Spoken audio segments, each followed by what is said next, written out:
but the timing, the comedic timing, how she says it was like, oh my god! Every time I watch that scene, I crack up. And usually things get tired and boring, but I can't. I just keep laughing when I see that.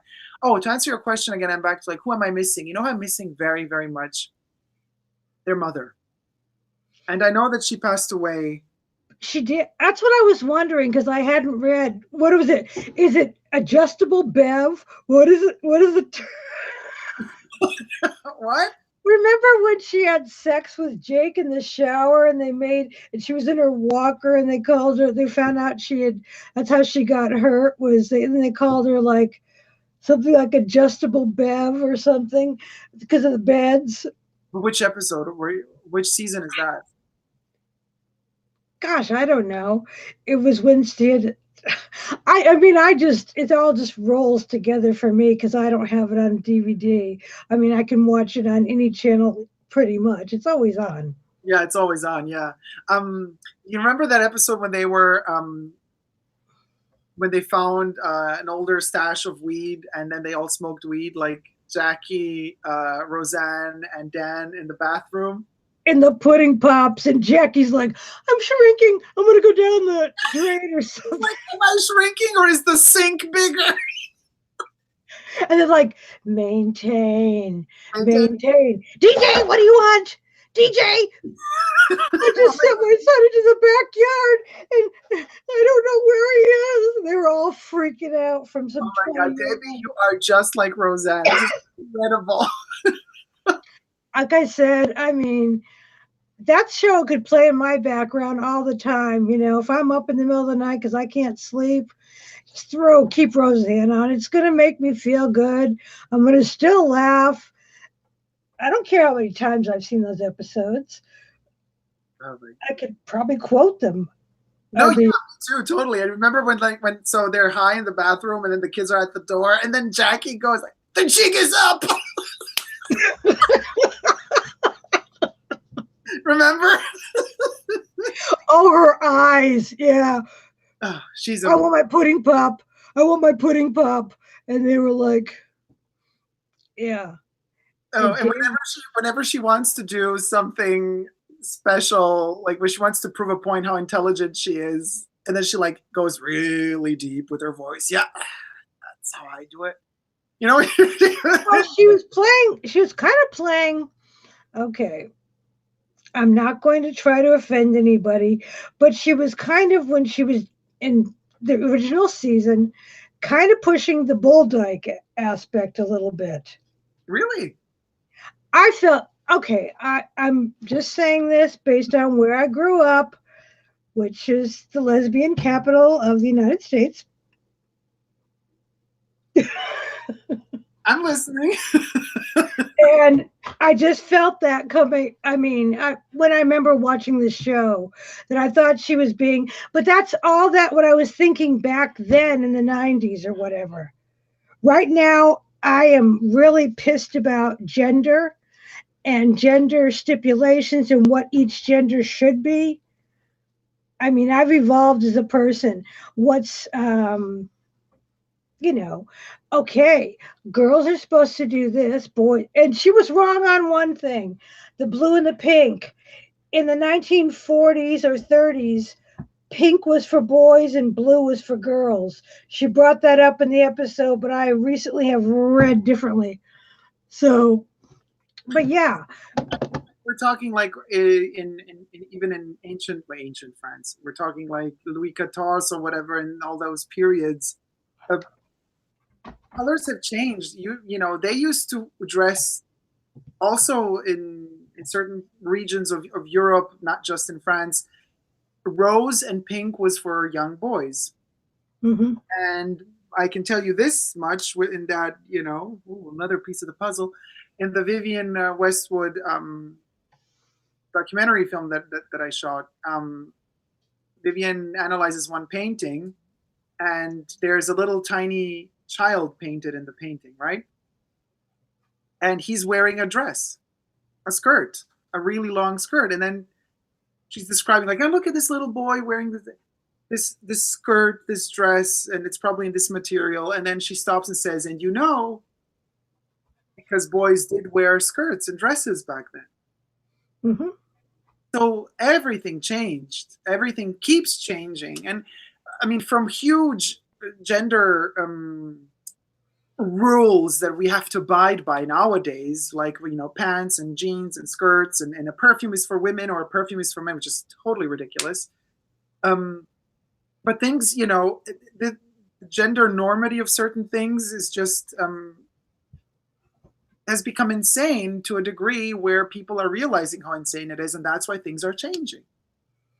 And I think less, Well, I hope they are, yeah, because I know when I grew up, there were different rules. yeah. Boys could do this, but it wasn't appropriate for a young lady to do that. No, but that's changing. I think we're getting to times where that's less and less of an issue. Of course, rural Rural, yeah, rural. rural realities are slightly different from bigger cities. True. It's going to be tougher the more far you go away from a major city, and the less open-minded people will react to certain things. But on the other hand, the more open-minded they will be for other things. So there's a pro and con to both sides. But I think people are just getting bored of it, and that's why the youth today is also much more gender fluid than it used to Yes. be in the 90s and the 80s. And I think people care less about what marketing is telling them nowadays. They're going way, they're more chill about it. Now there are some people who are still very conservative about these things, but mostly I have the feeling the tendencies in general to open up. And I'm talking about the free world, first world countries and such. I'm not talking about countries where homosexuals still get stoned to death. That's a totally different. Unfortunately, it's still part of this planet, but it's a different pot altogether. It And could be the South too. You could be up for a lynching. oh my God, yeah. Well, fine. If we're going to read into the Bible, then we're going to also say that a wife that was not loyal to her husband should be stoned to death. But then the same Bible also says, he without sin cast the first stone, and I'm like, well, a lot of it is really complicated, and it doesn't make a lot of sense. And it's all about you as the human being choosing the facets and the aspects that make you feel comfortable at the end of the day, which Hmm. is risky. It can be really good, but it can be risky as well. And because people have a tendency to egotistically choose things that are just good for them rather than thinking of the greater good. And so interpreting things is also tricky because you end up interpreting things the way you want them to work for yourself, but they might not be working in a greater sphere. And also another example of this like gender craziness is um, style and fashion, for example, and also in perfumes. Huge best example I can give you with perfumes is Jean Paul Gaultier's Le Mans. When it came out in the 90s, I don't want to say, we didn't have really niche back then, but there was no internet still. So it's like, it was a fragrance that was very popular because it was advertised a lot, but it didn't exponentially grow in sales as it does today. Hmm. But rather, the gay community wore it, and more like the artsy people would wear it. And then with time, it developed into this huge macho, heterosexual, straight dude type of perfume. And the gays went more and more away from it because they couldn't relate to it anymore, because the whole visual of it, the typology of person wearing it usually has changed so much throughout the decades. uh, Hmm. and that's so fascinating to me. Same goes for fashion. Y3, Yohji Yamamoto's, one of their first fashion sneakers was called the Boxing Classic sneaker. You could Google it, guys. Y3 Boxing Classic. When it first came out, like usually architects, art people wore it. And then, like 10 years after it was made, something just flipped. It became too popular, and you got the hooligans wearing it and the little crooks. The hooligans. Were they in West Side Story, these hooligans? Yeah, kind of. I'm again just messing. No, no, it's great. But you know what I mean? And this is something also to notice. I get it. I get the shit all the time in my channel. Like number 5, that's a perfect for women. I was like, yeah, you're saying it now. How old are you? 15? Wait another 10 years. You're gonna wear it, and then you're gonna be like, huh. Things But change. that's still a thing. Okay. I look at Reddit, Oh, that do stupid you? thing. Oh, just for giggles for the most part.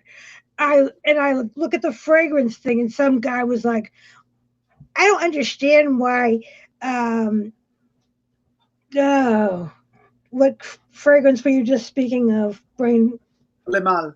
Lamal, yes. I don't want to see it. I'm a straight guy and I don't want to see a man's torso on my dresser. So if you didn't want to see that, then why'd you buy it or decant it into something else? Whatever. Nobody's holding a gun to your head, you know. Yeah, that's crazy. It's insane. But that just shows you how superficial and lame people are. That's But just. that's what they are. They're still this way. I mean, there's not enough growth going on. I'm impatient, I guess. These kids, yes, generation whatever they're going to be called, uh, rebels. I I'm heartened finally. For I have hope. Oh, that's good. I mean, these kids, you've seen that actually went out and did something, that march and everything, and are enacting change. Yes, that was beautiful to see. Yeah. I have hope, I guess. I love how you say it without any hope in your voice. Help me, Obi-Wan. You're my only hope. Oh. And now even Han Solo is gone. So what the heck? You have seen the latest movie, right? No, Oh, I I just spoiled it for you. Han Solo, I know, is gone. That's not what I said, though. Yes, it is. Oh, But I I thought already, no, Han I Solo. already spoiled for myself. I saw something on Twitter, and my friend, I said, I think I know something about the movie we haven't seen yet, but I'm not going to spoil it for you because I already spoiled it for myself. And I said it's big. I know, I know, and So, I'll probably be done because obviously I live for the 80s. When the one came back, I was like, forget those other three. yeah, Just forget them. That's me though. I know what you mean. I mean, I've been a Star Wars geek forever. Yeah, no, me too. Well, not forever, but like for a very, very long time. And as much as I like this new episode, I was like, "Hmm, You said it was really dark, huh? it no, but I'm also missing the George Lucas type of humor. It's because of Disney. But yeah, but Disney didn't make it all happy like a Disney movie. They made it dark, but that's not the point. It's just very. George Lucas had a way of making things very layered and textured in a humorous way. I love that. And the Disney movies don't have that anymore. They're much more flat. But anyway, we're totally sidetracked. Back to Rosie. We're Um, always going to get sidetracked, guys, and Classic. that's It's in our nature. What about let's we're as we're talking about like how sequels, prequels, how the future changes. What do we think? In which direction is this show going now? I had something else I was going to bring up What? about Roseanne. Tell me. Nobody pulled out a cell phone. Remember a long time ago, I thought the show couldn't be done because so much was centered around that yellow phone with the long ass cord. I Was mean, someone still in the kitchen? I can't remember. it was in the kitchen, but I can't remember if it was there because I'm she asking had you. her like thing to Jackie, her altar to Jackie in that area. Yeah, her altar to Jackie is there. I don't remember seeing the phone though. No, but nobody pulled out a cell phone. And that was surprising to me because doesn't everybody just do that except for me? But they did mobile phones. But then again, they didn't need to call each other that much, did they? No. No, but Maybe Adriana had a phone. No, maybe. hmm. No, they're not using cell phones. And that's something I thought would happen in Twin Peaks. I thought in Twin Peaks they're not going to use cell phones, but they did What? use cell phones. We didn't see any laptops. We didn't see any kind of. Yeah, because they're poor. I think I think we're going to see a computer though. I just watched so many, you know me, I watch so many TV shows, I watch everything. So I can't remember now if I saw a laptop being closed in Roseanne or if it was another TV show I watched right after that. I'm mixing stuff up right now. I do that too. I have to watch my genres. I can't watch anything that's close to My the dad same was so funny genre. when he was alive, bless his heart. He would start watching a TV show, falls asleep, or a movie, and then wakes up and he slept through the whole movie, and then the second movie began, and then he sees the ending of the second movie, and then he blends the beginning of the first one with the ending of the second one. He's totally confused. It doesn't know anymore. He's like, "What? That wasn't that a character? What happened?" I guess the older we get more and more like our parents for sure. Hope This not. image of a laptop closing. Maybe Darlene? No. No, she went out to apply for jobs. Huh. But yeah, I miss the grandmother. Of course, I miss the Yeah. aunt. I mean, she was in Kubrick's movie. Oh God, not Shelley Winters? No. yes, Winters. She was amazing. And what's the name of the singer? I love how she sings. She was in the Roseanne, the original. She worked with You her mean in the the one bar. that went, I don't want you, She's but she was it. She worked with her at the department store. I do not remember her name. She played the character Bonnie, right? she was Bonnie. She was Bonnie. Yeah. But the actual person's name, And her, I really love. And if she's still around, I would love to see her again. and she was with David Crosby, I think. He was in some episode from Crosby, Stills, and Nash and Young or whatever. Just some records my mother had laying around. I don't know anything, honestly. I really don't. But I think they said that was Dave. I saw it in the credits. It was David Crosby. Nice. Oh, So I so I know. miss.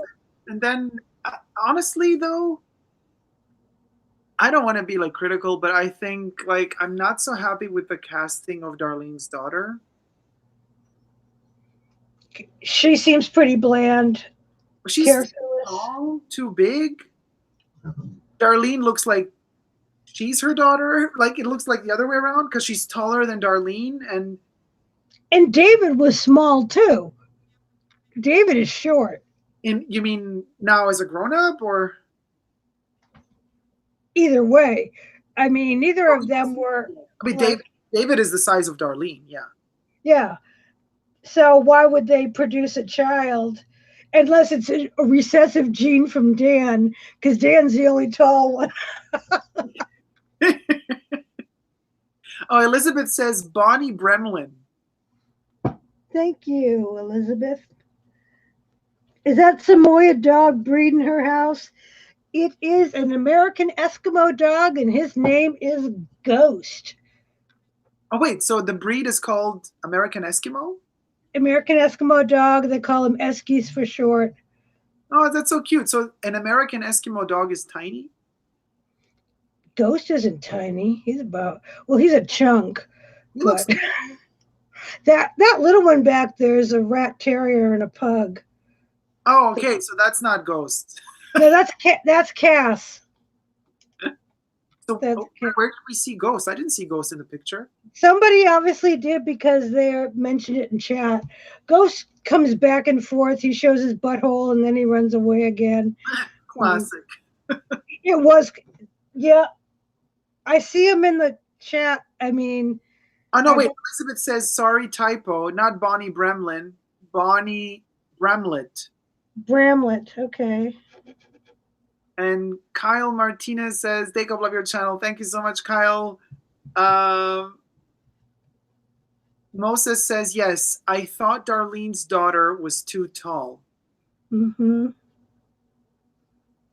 Moses says, oh, cool. It's an American Eskimo dog. He kind of looks like a Samoyed to me. I saw Ghost on the couch earlier. Yeah, he comes over and messes with Cass, and she shows him it's her couch. Um, And I'm going to throw the couch outside pretty soon because I'm tired of it, and nobody will have a couch. just like Roseanne, by the way, they said that they gave the couch after season 9 to the Smithsonian. Museum. And the Smithsonian, and then they asked for the couch back to use it for the show, just to borrow it for 9 episodes. And the Smithsonian said no. So instead of having the same couch, they kind of made a replica of the couch. But one thing that I know from interviews from the past, Roseanne took the Godzilla toy after the last season, season 9. She took it with her, and she kept the Godzilla toy. And she also said in an interview that Godzilla is the only element of the show that we see. Well, the couch maybe too, that we see in every single episode of Roseanne that plays in their house, of course, because I don't think they took Godzilla to Disney World. But what is interesting is that that same Godzilla is now back, and it's on the same spot where on the fireplace. Is it on the fireplace? No, it's on like a sideboard. Sideboard. Yeah, right. So yeah, and Debbie told me we were chatting before that she has that Godzilla toy, or you I had. had, and I had it before Roseanne came on. I had a collection of. I've liked Godzilla and Tyrannosaurus since I was like 4 years old. You know, that was always my thing. So yeah, I had him for, and I don't know what happened to him. A dog, Asti Go Oof might have eaten him at one time. I had a dog named Asti. She might have. I don't know. Things happen over the years. You don't remember. No, that's true. Uh, What do you think? What do you think? In which direction is Roseanne going to go now? well, I wonder what happened to the restaurant, the loose meat sandwich restaurant, the lunchbox. Well, if What she happened to that? wasn't talking to Jackie for over a year, so I at least they lost it for at least a year. They didn't have it unless Jackie didn't sell her part of the restaurant out. Because Oh, we have to eliminate. we We have to eliminate the last season because when they won the lottery, they gave it to Leo and Liam. Sandra. Right. Sandra Bernard said she's back in the show. Oh, really? She will be Okay. back, and Liam, Nancy. Yeah. Nancy is back, and Liam is back too. I think Leo is going to come back. Leo or Liam. Leo. I don't know. I don't know, but like he was the co-owner of the bar because the mother gave her shares to him, Yes. or she sold it to him. Yeah. I wonder what happened to him. No, but Nancy said she would be back. Martin Mull. I don't know. Is he still alive? He Anybody know? Martin Mull? he was in some other show I saw a couple of months ago, Okay. I think. Unless I'm not mixing up not only shows but also years, which is also possible at this point. Time is it's fluid. It's as fluid as gender. Put that on a t-shirt, will ya?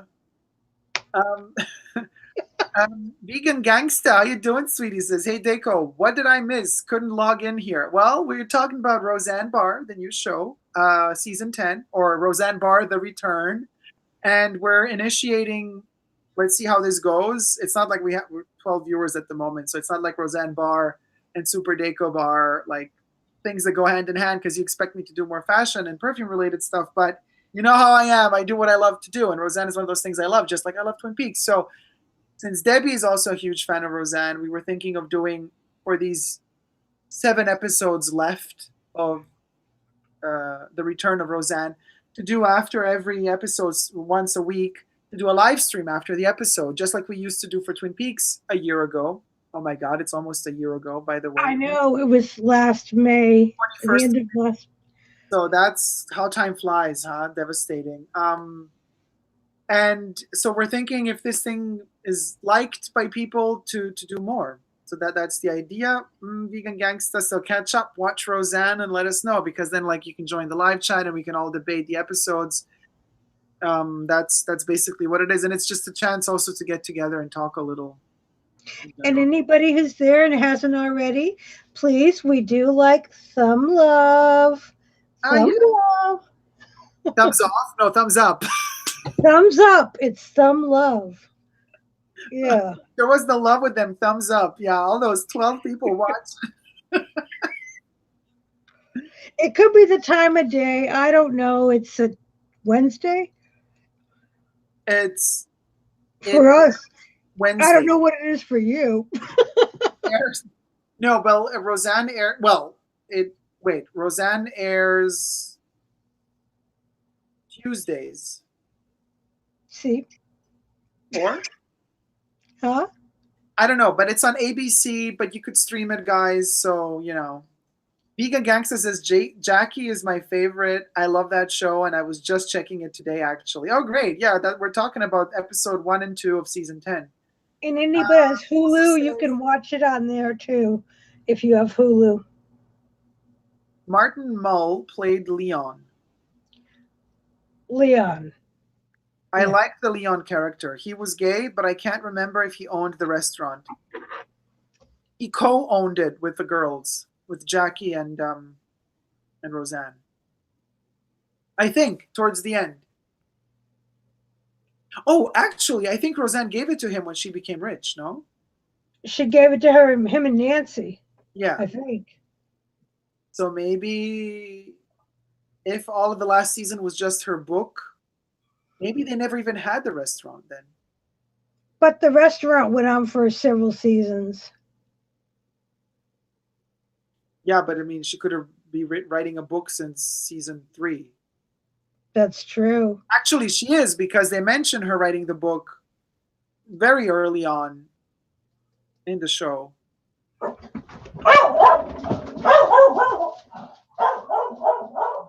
Alert! Alert! My Cracker Jack security squad. Elizabeth Martinez says it premiered with 18.2 million viewers, just an FYI. Knock it off! And Gail says it is Thursday morning, 11 a.m. in Australia. Oh, And down under. you're having breakfast watching us blabber on Down about under. And also, I mean, but Gail, but we were talking about when does it air? When does it air in the world? Like Roseanne, Gail, you should watch Roseanne. Look, Amy is like dead. He is dead. She's just like No. look, Ghost. Emilio says Ghost is not having it. Ghost is a pain in the In the buttocks. Vegan Gangsta says, by the way, wasn't Dan dead in the show? Yes, but they explain in episode 1 what happened to him. He did not die, actually. He lived. And I don't want to spoil it for you if you don't want it spoiled, so you should watch it. And then they explain it very quickly. You kind of figure out like why in reality he did not die. In reality, why he didn't die in the show. Moses says, oh, that's right. She gave him the restaurant, but now I wonder if she really gave it to him or if that was in her book. Interesting. Yeah. Hey, Darla Villani. Hello, lovelies. Hello, Darla. Amy says hi. Hi, Darla. And Debbie's in the mist and in the fog. Who's a fog? Look at it. But now like, I don't see you at all anymore, Debbie. Oh, it's that. What's going on? Are you reenacting Sigourney Weaver's Gorillas in the Mist? You are Sigourney Weaver, obviously. Just no. I told you, this is why I stopped, half of why I stopped YouTube. The light and the lack of light in the winter and the too much light. Where's a push pin?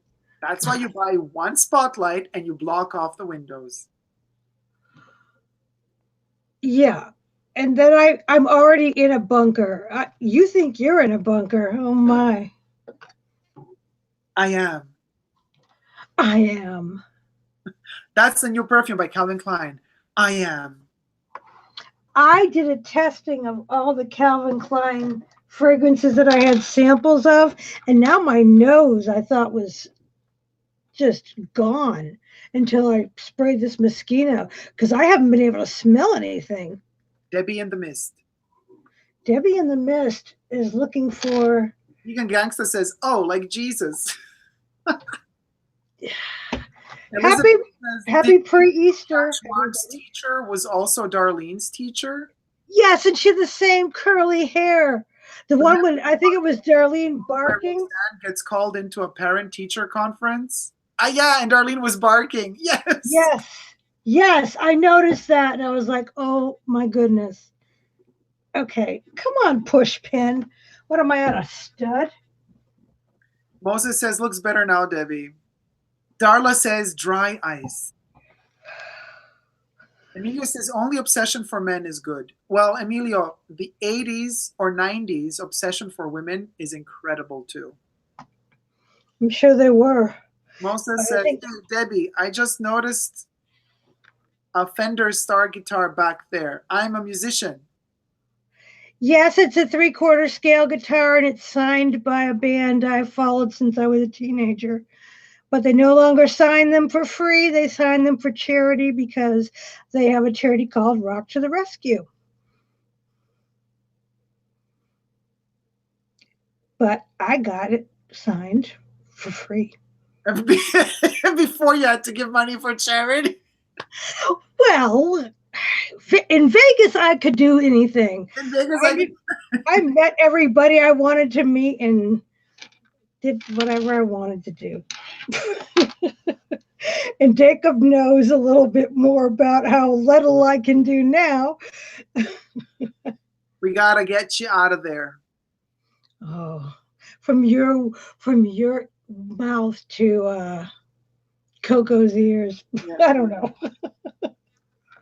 Ah, Darla's asking, "What's Amy's story?" Oh, and Moses asks, "What's the band name?" Styx. STYX, like the Greek mythology. And Darla, well, Amy, I actually made a video with Amy 2005 or 2006. No, not 5, 15, 2015 or 2016. Cabbage Patch Kids, you know. She has a story, but you can check out that video. It's a bit old, but it's still online. But yeah, see, she's like floating. It's like Have you ever played that game? Has anybody ever played that? We did this with little kids too, where you do your hands, somebody sits in a chair, and you just put your fingertips on somebody's head, and you can levitate anybody. It takes a while and concentration. And I had them with little kids too, like 4-year-old kids. I felt it, and you feel this thing coming up through your body. And I don't know what it is. Does anybody know what I'm talking about? And I don't know how to do it, but you can actually just with like kinetic energy or something and putting it on people's foreheads, even like if you got 2 adults and 2 little kids, they could lift you and you'd feel yourself rise off the chair, at least that much, and you'd feel your whole energy come up through your front of your body. I mean, I've heard of kind of like trying to levitate and stuff like that, but I don't know. I've never actually seen somebody really levitate, but I wouldn't have believed it if I hadn't experienced this myself, and it's weird. I don't know. It's something like you. It's something probably like Chris Angel. What something he works with some different forms of energy. Do we even know who Chris Angel is anymore? Yes. well, we might not, but we do know. Moses knows. Oh, Styx, welcome to the Grand Illusion. That's right. Come on in and see And what's Donna says, happening. "Whoa, stigmata." Stigmata. Vegan Gangsta. My daughter would love that jacket you're wearing. She's so into Adidas. Oh, thank you so much. Yeah, it's like, you see, it's a little bit of Liberace meets meets camouflage meets the three stripes. And Darla says, yes, I have done that. No joke. Okay. Emilia says they'll need at least 2 cranes to levitate me. No. Like I said, if a 4-year-old could have levitated me, a couple of 4-year-olds, it was freaky. But did you Emilio, you didn't we're going to give you a shot of self-confidence because you're putting yourself down way too much. We love you. You're a good-looking guy. And gosh darn it, I forgot. I was going to do the Stuart Smiley thing. And you guys don't even know that reference, do you?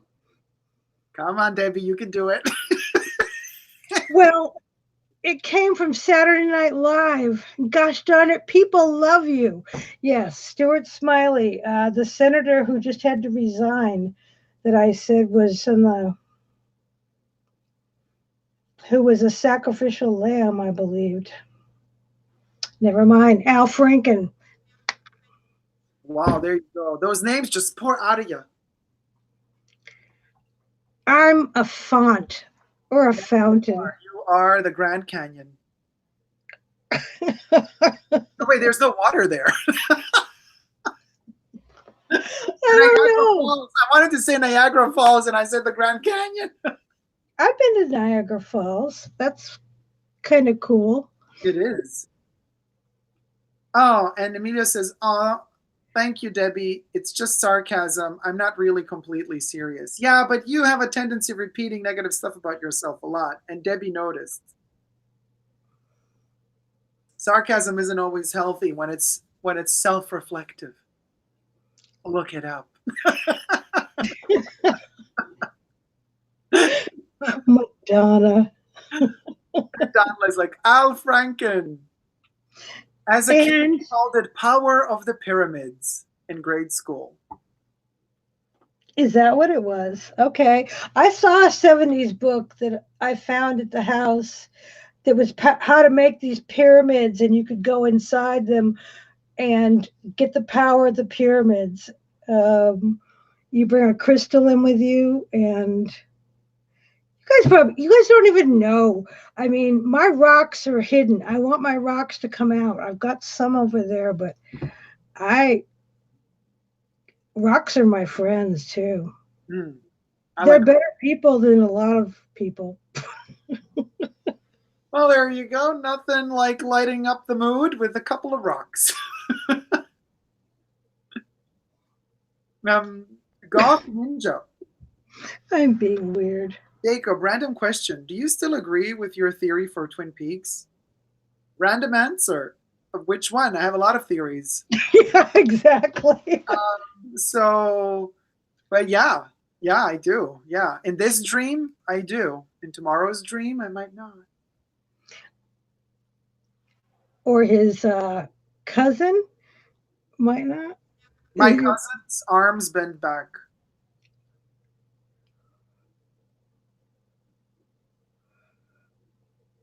Oh, my cousin. Yeah, the one that I thought said on air. No, that I never. Enea. No, my cousin is Enea. Enea. E-N-E-A. E-N-A-E-A. E-A. E-N-E-A. Look it up. Yeah. Yeah, you know what that means. I know what that means. I grew up with that one. You can take the girl out of Sicily, but you can't take Sicily out of a girl. I don't think you ever could. Oh my God. Dacob, that gum you like is gonna come back in style. Yeah. No, but I got a pecan nut. I'm gonna eat a nut for you guys because my brain is dying. You know how it is. I need my sugar. See? I already asked you if you'd had your nuts. It's the shape of a brain, and it feeds the brain. You see, nature has a way of showing us. Do you know how expensive those are? here. How much? 11, 12 bucks for a small bag. That's not a small bag. That's a No, a small bag. well, this was 100 gram, and I paid 5, 6, $7. He's giving me the metric system again. You know, we do. Actually, I have to give it to you as an American. Now I know. We only used to know 2-liter bottles. Okay. That's all we ever knew. But now I know from perfume bottles, I will call things a 30 mil, 100 mil, or so now I've learned some metric. So what's this? That looks like a 75. Is it 100? Is it 200? No. 200. Wait. It's a 200? Yeah. Wait, let me. Yeah, there you go. Okay. I see it. But I mean, I started using it end of January. It's almost empty. That's gardenia.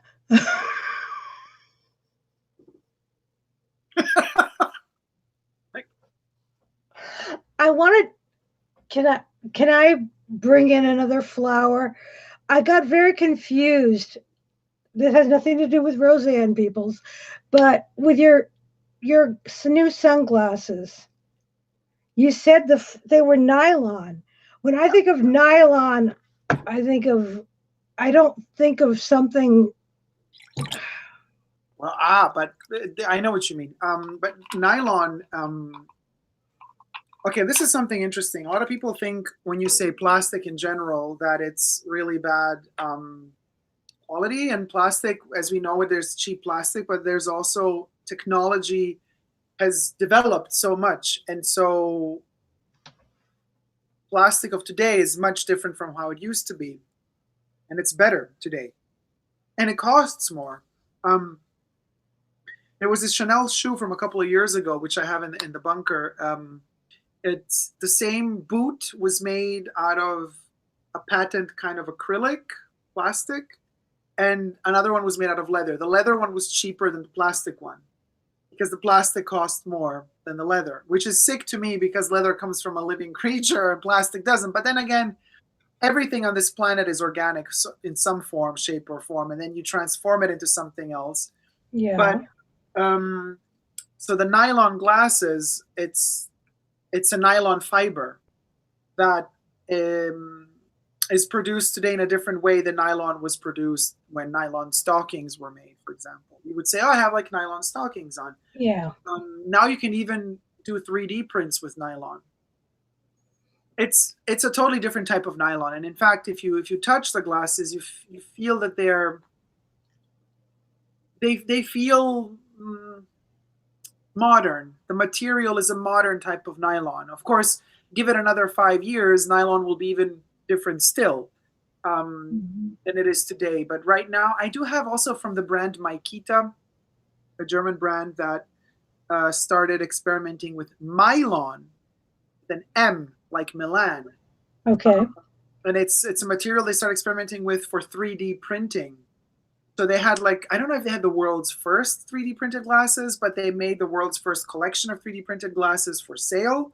And I have from the designer Bernhard Wilhelm. I actually have a video on YouTube with them. They look like little sausages, like really thick.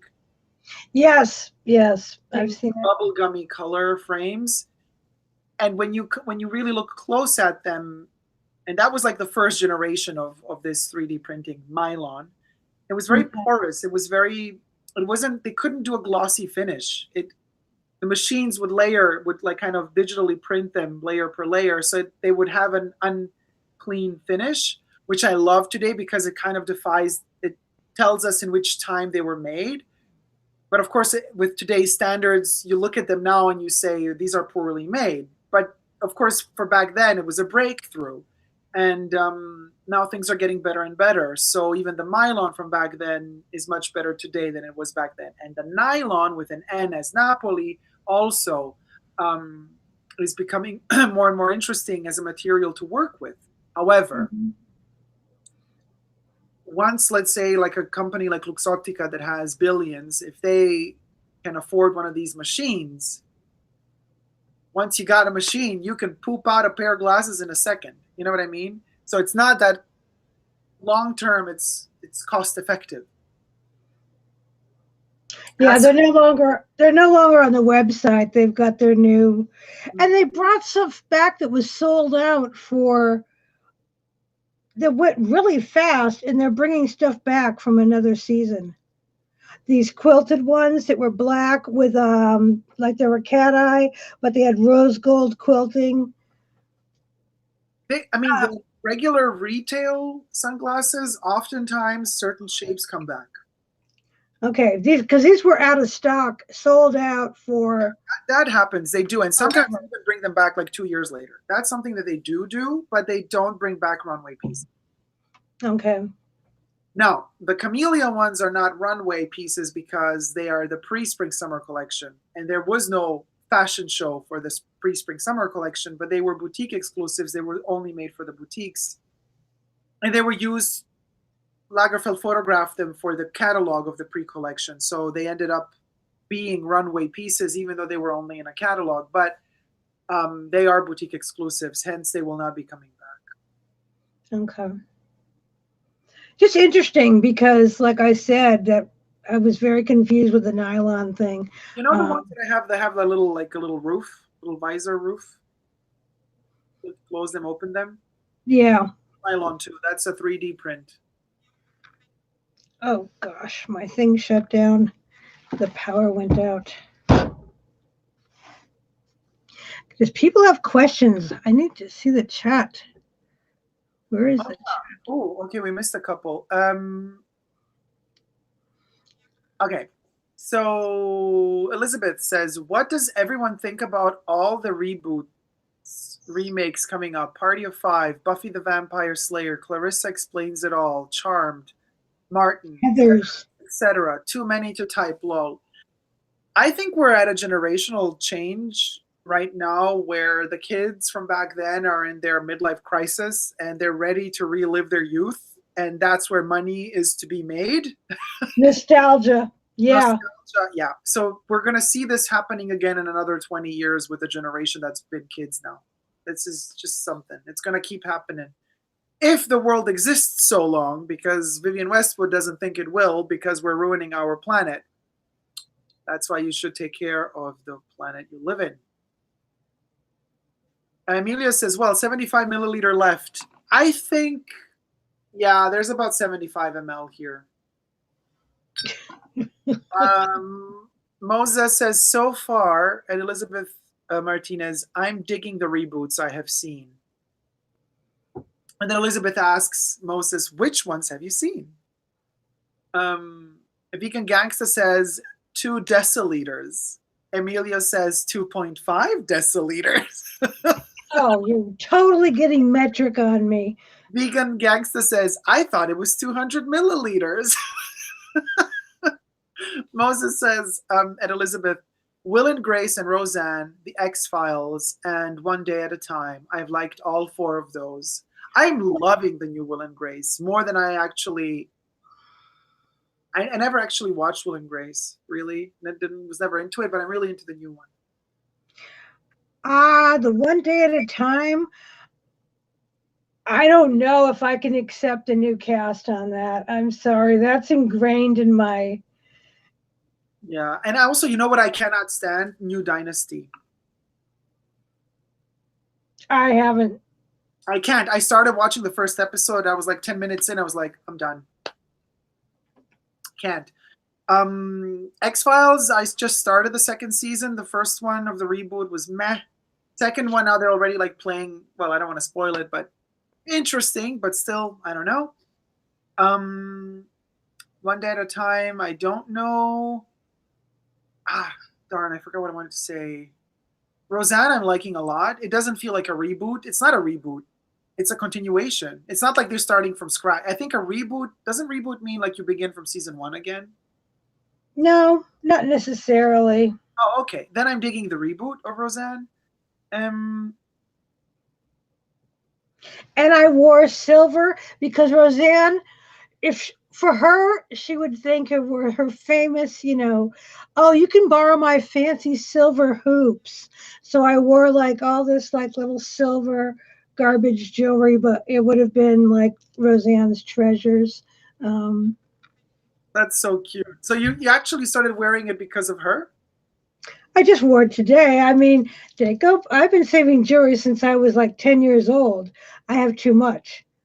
Ooh. There's a treasure bunker somewhere. You don't even, like I said, my bunker needs major organizing, and I'm going to find things I don't even know I have. I will probably have a bum pack or a fanny pack or something. I bet I do. And it was because I donated to the PBS station. They gave me one. Oh my gosh. I love those bags. I have quite a few. Fanny packs. Pack, a fanny bag, a bum pack, yeah, all that, yeah, yeah, yeah. I do. I have a couple of them, and some of them that are like totally out of textile, like nylon material. I usually put them inside of a bag. So I use them to carry stuff to separate. So complicated, but I have like No, in a bag. I've seen your light because I was packaging up some things, and I'm like, should have been saving those desiccants because I was for a while because I was just going to show you my little collection of all kinds of different desiccants, and Desiccant. now I'm realizing I really should be packaging these things with them. Why? Was something sticky? No, just some things that over the years were got damaged. Because they got wet? Probably some it was something I hadn't opened in years, and now it's going to the landfill. Oh no, really? It's okay. It's a wedding dress. You think I want my old wedding dress? Off with its head. Exactly. Actually, there were some parts I wanted to cut off, and I'm like, I could do something with this. I'm like, no. Just throw it all in the bag, dear. I'm also learning to just let go and be just like, you know what? No, garbage. Mm-hmm. It's not easy, but once you've done it, you feel relieved. You feel light, Lighter. lighter. Yeah.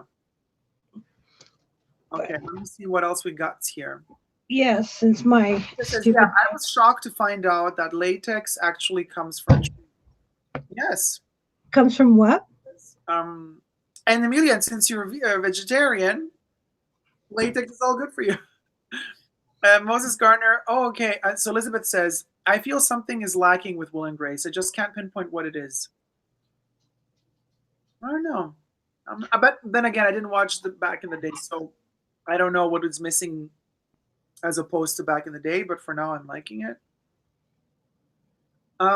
Mia says to vegan gangsta, probably right. I'm mixing them with the Dior.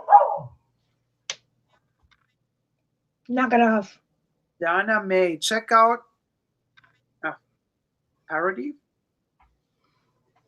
Self promotion, always good. Amelia says, Dacob, when is the documentary coming out? I don't know when the documentary is coming out. We have to work stuff out. We have to find distribution for it. That's one of the reasons why I'm going to the Cannes Film Festival, to the film market, because I want to try to sell the movie. That's the idea. So as soon as I know more, you will know more for sure. But for now, it's just a lot of work preparing everything, doing subtitles, preparing a poster. I would love to also have some T-shirts made for the movie. Isn't it going to be? Is it going to be difficult that somebody just made a documentary on her and it's going to be No, shown? it's not going to be difficult at all. That somebody, well, I can't say too much, but let's I just, read a lot of things about it. yeah. I mean, you could see on YouTube. I don't have to tell you anything. Just check out Vivian Westwood's son, what his opinion is on that movie. And he is it the son that has agent provocateur or the other son? The other son. Okay. Or Did people know that? he doesn't have a Stalker anymore. He sold it, I think, He a long sold time. it? But he was the founder of that brand. Yeah, but it's also very much Westwoody, like the boudoir concept, you know. Well, Like I can see that it comes from the same family. hmm. Elizabeth Martinez says if they announce a Golden Girls remake, just so everyone knows, I will rage. No, then they can't. I mean, what is Betty White gonna talk alone in the kitchen? She's the We're only one. not going to have 3D figures of Dorothy, um, Sophia, and yeah, Blanche, Tobacco, Tobacco, Blanche. Blanche Devereaux. I do declare. She's amazing. I love all of them, but no, they're not gonna make her. Nobody can top those actresses in those parts, and everything else would just be a waste of money, really, to reboot it. But what I would really like to see, if let's say voice, like synthetic voice generators become really good, so that you could synthesize uh, Estelle Getty's voice, Rue McClanahan's voice, B. Arthur's voice, Betty White's voice, and then have computers really generate speech with their exact voices, then I would really like, with really good writers, to have a cartoon of the Golden Girls. Like they did with Mr. Bean. Mr. Yeah, Bean, his own yeah, cartoon. something like that. That I would like to see. The Golden Girls cartoon with their original voices. And I'm saying synthetic voices because three of the actresses have passed away. So um, that I would like to see. But actors, new cast actors, no. It would have to be an adult cartoon. I mean, Yeah, of course, of course, of course, a totally adult cartoon. Yeah, yeah, we're not talking for kids. We're talking the real deal, you know. Mina says, Dacob, when is the documentary coming? I already read that. Yeah, so we don't know yet, right? Oh, Amina says he's no longer a vegetarian for now. are you eating your protein? Vegan Gang says, my mom just sent me her blouses from the 80s. Can't find the apostrophe. And they are so awesome. I'm totally rocking the 80s. That's good. Long live the 80s. Did you watch my 80s Dacob 88 video? That one was fun to make. Oh, we love doing the Dacob, the dance you had going on. But you know that you know how hard it was to do that video, because you have to get into the. Did we talk about this already? Yeah. And there's only one thing I wanted to tell you. You were pretty on spot, but talking about the original Star Wars back in 1988, when that movie came out in 77, everybody had seen it and seen it multiple times. So that would be the only thing in 1988 that would be. No, but was I which one was I talking about? You were talking about the original Star Wars. Yeah, but there's a trilogy. Which one? You just said Star Wars, so that meant to me because there was no Brave New Hope or whatever the hell. It Yeah, was just Star Wars. by 1988 there was all three of them Yeah. were out. No, Yes. Well, let's see when this one came out. Is it on my cup? I was talking about the Return of the Jedi, I think, or I think you just said Star Wars, but I'm not gonna. I mean, if you because I said the new Star Wars movie came out, right? maybe, No, no, maybe. I was really referencing the last one. I wasn't talking about A New Hope. Okay, okay. Also, because back then nobody called it A New Hope. It became A New Hope when prequels came out. No. Yeah, and they added a little bit of footage, like Jabba showing up before they left on the Millennium Falcon to go left Moss Eisley. Jabba wasn't in the Yeah, original. yeah, no, I've seen. I have actually on DVD. I have like the remastered and then the remastered with George Lucas's added digital extra scenes. But yeah, no, that I was definitely sure that that was, maybe I just should have said Star Wars Return of the Jedi, but I just said the new Star Wars. Um, It's okay.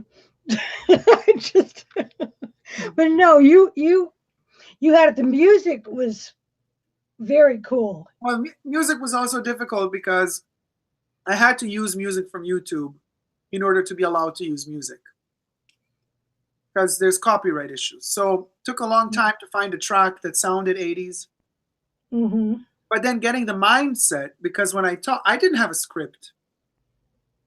I had an idea, but that, if you notice, I speak slower than I do now because I had to double think everything before I said it. And I had to slow down the pace because there was no internet back. Everything was slower. And I had to be careful not to use words that didn't exist back then. And I had to be careful not to mention certain types of phones as you know. Um, and then as the video progressed, and I went on and on and on, and I was really getting into that freaking, talk about method acting. I got into that mindset. So by the time the video was done, it took me a while to get back to 2000. What was it, back 17? Like, this sounds psycho now, but I mean, you know, you stop the video, and then I needed to take a minute. I was like, wow, this was time travel. This was literally a time machine for me. Like, emotionally, I really went back, and it felt amazing. So I do have a version of that video with all the 80s VHS filter, but I didn't like it because it seemed fake. So that's why I opted out of that, and I wanted you guys to see the high resolution version of it, because I thought to myself, I don't want to, I'm not faking anything in terms of, I'm literally wearing a Gianni Versace jacket from the 80s, Alan Mikli sunglasses from the 80s, like everything. And the video, they didn't have that sort of high resolution back then. But I still did not, I'm looking into buying a VHS camcorder to actually film something in VHS quality, and then digitalize that and upload that. So you can imagine how long that's going to take for every video to upload. But I'm thinking it could be an interesting thing to do, an 80s series. But as all experimental things I make, it's probably just going to get like, 200 views and that's it. Because even with Inside Sycamore, we have the people that love it, but then the masses just don't get it. It is what it is. We haven't seen any Inside Sycamore recently. No, but it's coming. It's definitely coming. It's taking its time because I've been having a lot of what you call it, issues with traveling, with technical aspects, with help or not help, and so like time wise, I'm really like this, like tied up. So I would have preferred to have had 2 episodes more out by now, but this was impossible. But they're coming, and they're going to be dark. Of course, what else? They're not going to be happy. um, Goody, goody, goody, goody, goody. Giddy, giddy.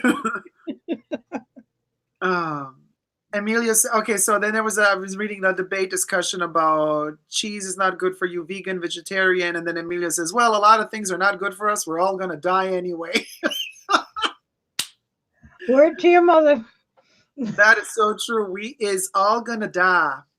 Amelia says, but yeah, I do think of going vegan. I don't know. Eat nuts. Vegan Gangsta says, nope, not me. I will live forever in our hearts. Emilia says, in this economy, I'd rather die. Didn't Bayer just buy out Monsanto and that you're going to have GMO food in Europe now? Is Yes, this correct. what I'm reading? And that was my last hope. That's why I was learning Italian. I was getting the heck out of the United States because I wanted the non-GMO food. Correct. Yes. Bayer bought Monsanto, and that's how now they found a loophole how to bring Monsanto to Europe, which means Are Europe, some countries banning it still? just like America, transgenic all the way. Yeah, it's difficult, but I Oh, it mean, makes me so angry. I'm sorry, that's one of my like. I know Ugh. it's horrible, but I mean, it's just, but a handful of people that want to get richer than rich, and the rest just kind of get poisoned quickly. Nobody should be able to own food.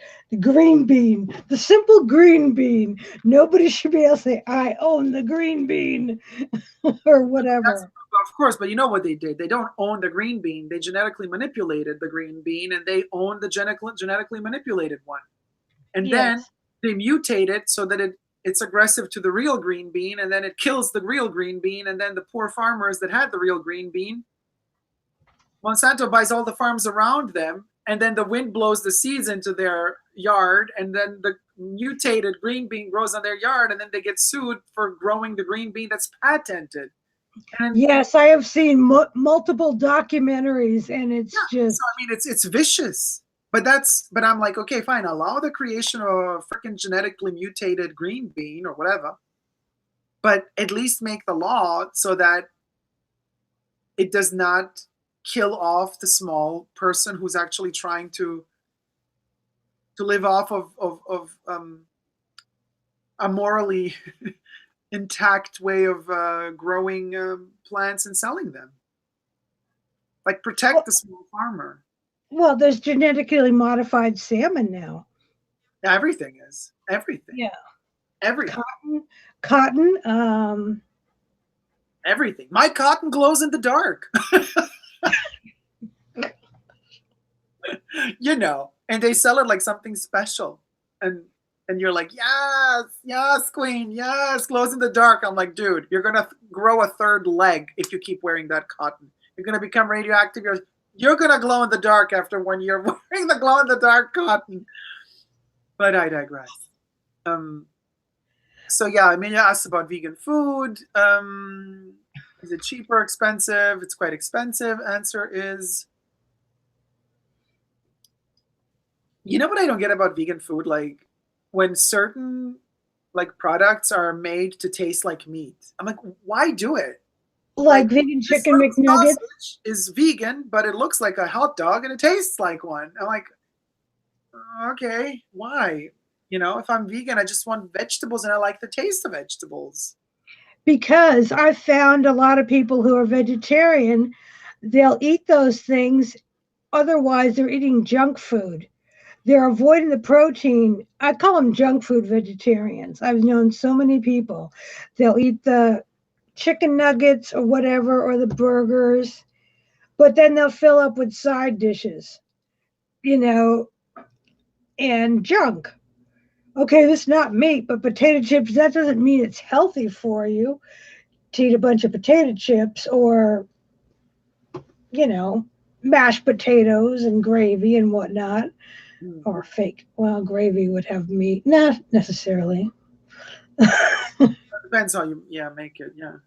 Soy gravy. Ugh, sorry. Then Moses says, Amelia, I'm talking about vegan substitutes like vegan cheese and milk and ice cream. That stuff is very expensive. Um, Joyful Remorse says yes, and the chemical runoff from all the chemicals. I missed chat is scroll. I missed something. Mina says, oh yes, they are, but you don't really need any of that.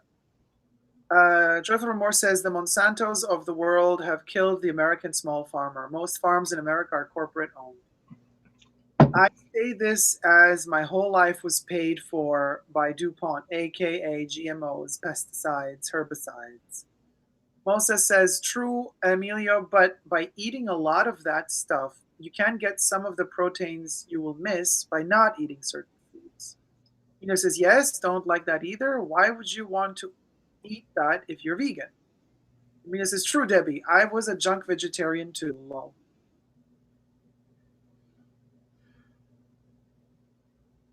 I don't know if I like junk food with or without vegetarian attached to it. Just, you can give me a good old burger any day. And also French fries. Friend. What about popcorn? Oh, girl. I love my popcorn.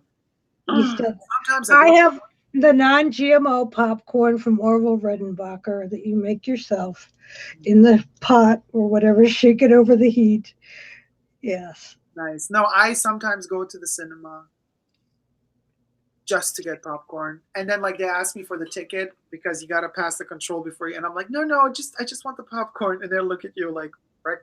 And Because like, Dacob won't I take leave. it. I'm not gonna stay. I'm not gonna watch one of your crappy movies. I just want the crappy, overpriced popcorn, and I'll be gone. Um, Moses says, my wife and I eat non-meat gravy. I like it better than gravy made out of meat. Non-meat gravy. The GMO-free popcorn is tasty. I mean, I don't know. Like I like vegetarian food. I also like vegan stuff. I don't dislike it. I don't crave it though. Or are we talking going vegan because Dacob would be giving up every single one of his Chanel bags except for The my denim. No, even the denim one I would have to give up because the little tag inside is in leather. I just saw that one on a secondary website, but it was in a lighter blue, and I Yes, much prefer the dark blue. there's two colors. There's a light denim and a dark denim. Yeah. Oh yeah, the dark denim is much They're classier. both pretty. I don't know.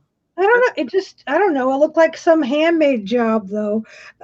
The, A little. Yeah, I mean, the lighter denim. yeah, no, they both, well, yeah, they look, I mean, there's a certain touch of cheapness in there for sure. I mean, it's not the most elegant Chanel bag. It has freaking perfume bottles embroidered on it. Yeah, but It's I kind of, love it. I love it. I can't help it. I can be no, tacky. I love it too. I just took it out the other day, um, out of its little hiding place again, because now that warmer days are coming, I don't want to get that denim wet. And I was really enjoying it. And I was like, this is literally the only jumbo. They made it in two sizes. Well, you've seen both of my videos, right? Um, this is like the only jumbo that I like because it's lighter. It doesn't have a double flap. It's still too big, but it's more compact than a leather version of a double flap jumbo, which is just it's a tank of a bag. It's gorgeous. Long too. It's gorgeous. I don't care. And what did you see, the little one or the big one? I can't remember. I was just looking at it. I was just browsing one site and I saw that and I said, wow, I don't think so. I didn't like the light blue. I mean, He's like, meh. meh. Yeah. Let me see. But Was it? Oh, free popcorn is tasty. Here we have the Epic Theaters, and they have the popcorn with truffle butter. Ooh, it's so truffle good. butter? Maybe go vegetarian because you can't just give up Chanel like that. No, I mean, listen, go vegetarian. I'm not going anywhere. Staying right here. And I love to eat vegetables. I also like to eat meat. But again, we've had this debate so many times before. We had also some doctors who are viewers who kind of pitched in their 5 cents as well, because a lot of vegetarians don't believe that some people actually really need meat to stay healthy. But there are certain deficits in certain bodies that require you to eat meat, and then you can't start a debate like that with the vegan or vegetarian because they're just going to say, no, that's not true. So I just say live and let live. I know as far as my constitution and health is concerned, I try to not have a lot of meat. But from time to time, I feel when the time has come, like the body's just like, no, now. And I follow that. So we But you are. should have protein in every meal. What? I mean, you should have some form of protein, even if it's, lentils or beans or something in every meal. Yeah, avocado has a lot of protein. I mean, nuts. These nuts, they have a lot of protein. Yeah. So you can get your proteins. That's not an issue. That's not a difficult thing. But I mean, in I don't know. There's moments in time when you need. We're omnivores. We were not born herbivores. We're born omnivores. We eat everything. Now we can decide out of moral reasons or health issues because meats are all over processed and they're not healthy anymore to eat. Yeah, of course, most meat is not healthy to eat at all. And then they say eat fish, but even fish is full of lead, Mercury. mercury. Yeah. What are you going to do? You can't just, I mean, I love fish, but I'm aware that you shouldn't overeat fish either. But then also with vegetables, a lot of vegetables are also genetically so mutated and manipulated that I don't know, I don't know what to eat. That's what becomes a big dilemma. yeah. What do you eat? What should you eat? And then you just give up and say, well, this is this and this is this. I'm just going to eat what I want to and try to make it balanced. Hmm. But that makes sense. That's the healthiest approach because there's not much more we can do, And you can't even say, oh, I have a little tiny parcel of ground, I can make my own little garden. Well, chances are the seeds you buy are also mutated and manipulated genetically. So you just don't have a choice, really. Well, they do taste better though. When I grow my own tomatoes, much better because ours are gas ripened up to get up here, Oh, and they taste like nothing. They're just these mealy, ugh, disgusting. So when I grow my tomatoes in the summer, and then I have to pick them in September before they're fully ripe, put them in brown paper sacks with a banana. I mean, I go old school. wow. Why do you put them with the banana? Because that ripens them faster. You put them with a green banana in like a paper sack, like you take to school, your green tomatoes, and that will release whatever, and it'll ripen your tomatoes faster. So I'll have all these like bags in my laundry area with a banana till it gets rotten, ripening my tomatoes.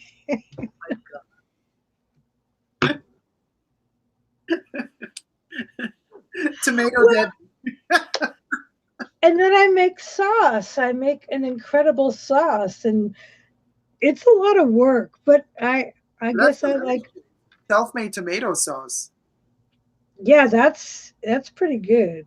Yeah, I love tomatoes. I love tomatoes. I Me have too. actually four types of cherry tomatoes in my cuisine right now. 4 types of cherry tomatoes. Yeah, Okay. yeah. There's like yeah, they're different. They're totally different. There's a yellow one, a red one, like a more pebbly looking one, a round one, and The Romas are, yeah, there's like then a green red one, like one that has like sprinkled with green dots, even though it's red. Yeah, oh, you've got some heirloom tomatoes then, like but they're all the tiny. all tiny. They're all cherry tomatoes. I'm gonna grump. Who's the grump? Me. Aw. Joyful Remorse misses the single flap bags. And Joyful Remorse says, listen, go vegan and just give me all your bags. Oh my gosh. I I'm have one. I have one single flap, and I wish, and I wish they would go back to the single flap. The double flap is beautiful, but too much. Well, it's too much on a jumbo, but on a small version, it's really cute. I mean, just I and never. on the reissue, I live for the reissue. Seriously, no, there's nothing like the reissue. Nothing, never, ever. For me, I don't know. Once I got the reissue, I was like, okay, mind blown. Um, I found something I forgot I had. It was hiding. Coco, I've never used it. It's a brush. makeup brush. Yeah, I've never used it. It was hiding. It's brand new. Surprise! It's Christmas again. Wow. Emilia says, Okay. I love a good piece of meat. I had a really good T-bone. I can't. I have to admit. Um, and then the dogs tore up the trash the other day and found the bone. And yeah, I was real happy about that when I was sleeping. Well, they had leftovers.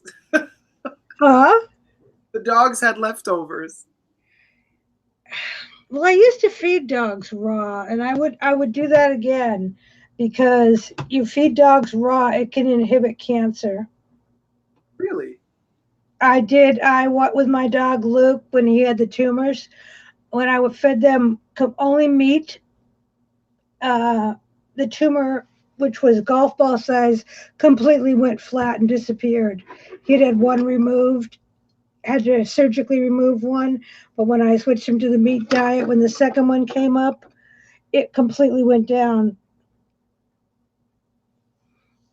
I didn't, so I was eating vegetarian basically and spending all my money for meat on the dogs. Well, there you But go. yes, It's not all that bad. Listen up, all you vegans. eat your because, eat your meat raw. well, for dogs, it inhibits Yeah, it. I know. For it humans, it's a different issue. yes, and you can give your dogs raw meat with bones, like chicken. Do not give them cooked chicken with anything, with bones, but everything raw. And if they've got bad breath within a week, I'll tell you that dog will have sparkling fresh breath just from eating raw meat. But chicken bones, I thought you're not supposed to feed the dogs because they break like daggers and they. Now, not when they're raw, only when they're cooked. Not when they're raw. Okay. Oh, I did research on this. And yeah, the vet gave my dog 6 months to live, and he lived for 2.5 years more than that. Amelia says Debbie is the original do-it-yourself queen. I am. I have to be. I have to be. I believe in homeopathy, and I believe in. I hate doctors. That's why, because they've been so condescending and with their God complex. Some of them that I've run across. I'm not going to say everyone, but and treated me like I was an idiot. Yeah, So, some doctors have that tendency of being very condescending. They uh, lose their humanity somewhere along the way. yeah. And veterinarians and everything, I'll prove you wrong. You can tell me my dog is going to die in 6 months. We'll see about that. And no, he didn't. And he's right here in his urn. Right next to you. He is. But Ghost started having trouble. You can't, when you have two dogs, you can't just feed one raw and the other one Not raw. kibble. Yeah. So he's always had a sensitive tummy. So for some reason I stopped. But I did it for 18 months. Mm-hmm. Raw chicken. You don't know what it's like cutting up a whole turkey uh, into pieces for dogs. A huge turkey, like a 30-pound turkey. Oh my goodness. After you cut that kind of stuff up, you don't want to eat it anyways as a human. No, I know what you mean. Yeah, you get that butcher feeling for it, and you just don't want to eat it anymore. Yeah. And I don't know what that has to do. Does Roseanne have those eggs, those pickled eggs in her pantry? Those nasty eggs. Yes, and in the interview they said that they found them on Amazon and they got a new batch for the new show. Oh, gross. They do have the pickled eggs still. Yes, they do. But the black velvet dogs playing poker disappeared, right?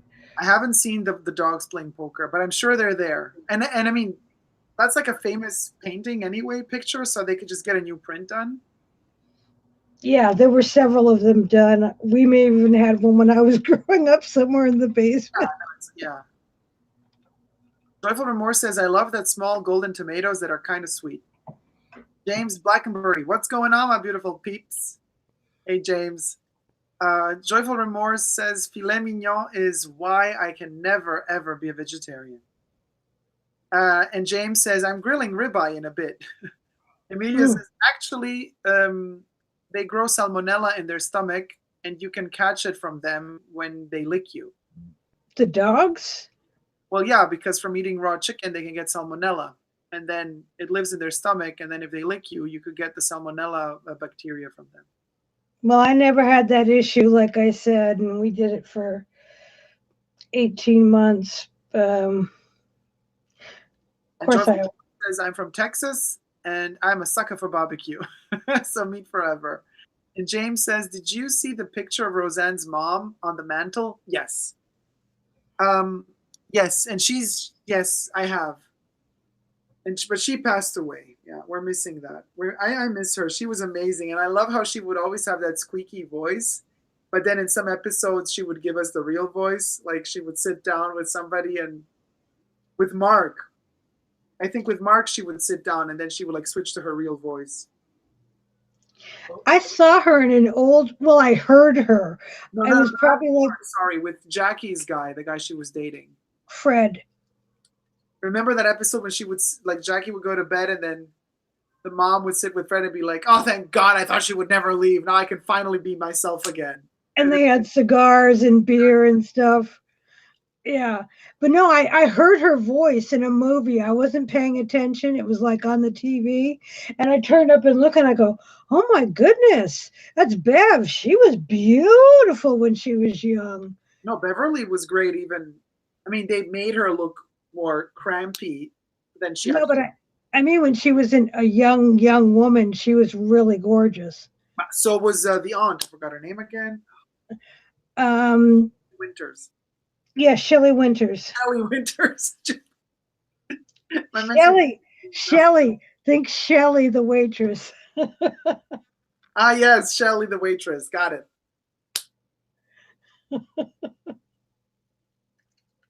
Yeah, Joyful Remorse says, I would miss her. The mom, Beverly. Who turned lesbian, and that was another thing.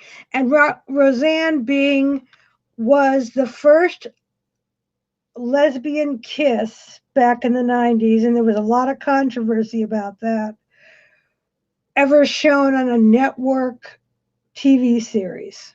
I remember, yeah, she was in a bar with the woman. Margot or Mariel Hemingway, one of the models. And she kissed her, yep. And then she told Dan that she got kissed, and then in the bedroom. And then Dan was like, who did you kiss? And she's like, I kissed the girl. And then Dan was like, tell me more.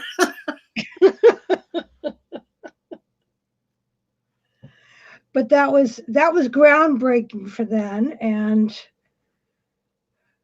what can they break for regular TV now? But this is that's why I was asking you before, like what is our predictions? Like what's gonna happen in these next 7 episodes? What sort of groundbreaking topics are they gonna touch base on? Because they already did the politics, they already did the gender stuff.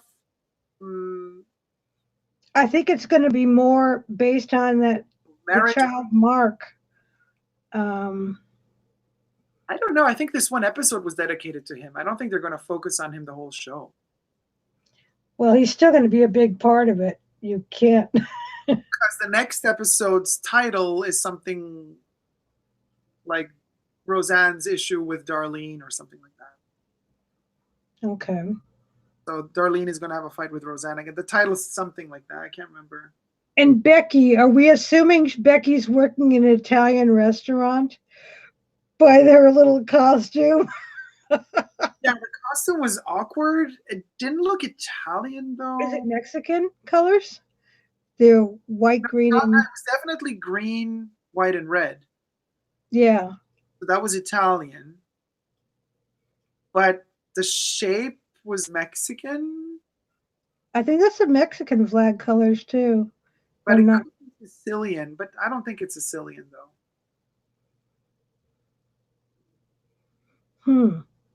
But Becky, okay, here was my problem with the whole Becky character getting back over the series. Becky, when she started out, she was a studious one. Darlene was a troublemaker. Becky was the one straight A's, gonna go to college bound and everything, the goody two shoes.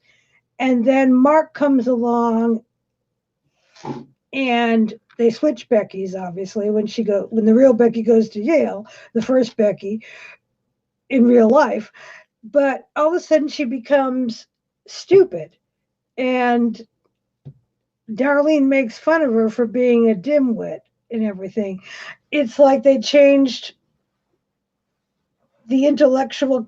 Darlene became the intellect all of a sudden, and Becky became stupid. I didn't never understood that switch. Yeah, Becky, but to me, Becky was never really stupid. She just loved boys. I mean, even though she was really good at school, she would always daydream about boys.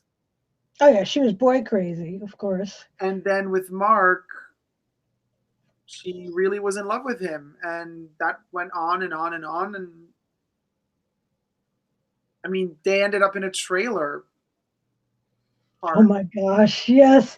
And Sharon Stone was in that episode Sharon Stone was in threatening that. Yes, them. it was. Sharon Stone was just like what's her name now in the middle in the TV show The Middle. Brooke Shields.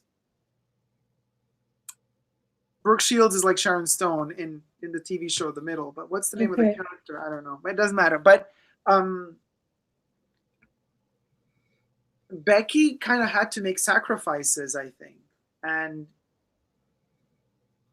I understood the sacrifices she had to make for certain choices that she made. So I never saw her as stupid. But honestly, like it in the first episode of, or also the second episode of the new season, she does come across a little bit too stupid. Yeah, it's like you think she would have because at the towards the end of the series, she was planning on going back to college, and that was a thing between her and Mark. So you'd think she would have done something with her education. Now she's going to rent her womb. Uh, and by the way, I had a landlord who offered me $10,000 to have her grandbaby when I was in my 20s. That's happened to me in real life. Wow, 10,000, huh? 10,000. Yeah, I'm thinking now that I'm thinking she was really dead set on it. And I was like, you're You were like, crazy. girl, bah. Yeah, but no.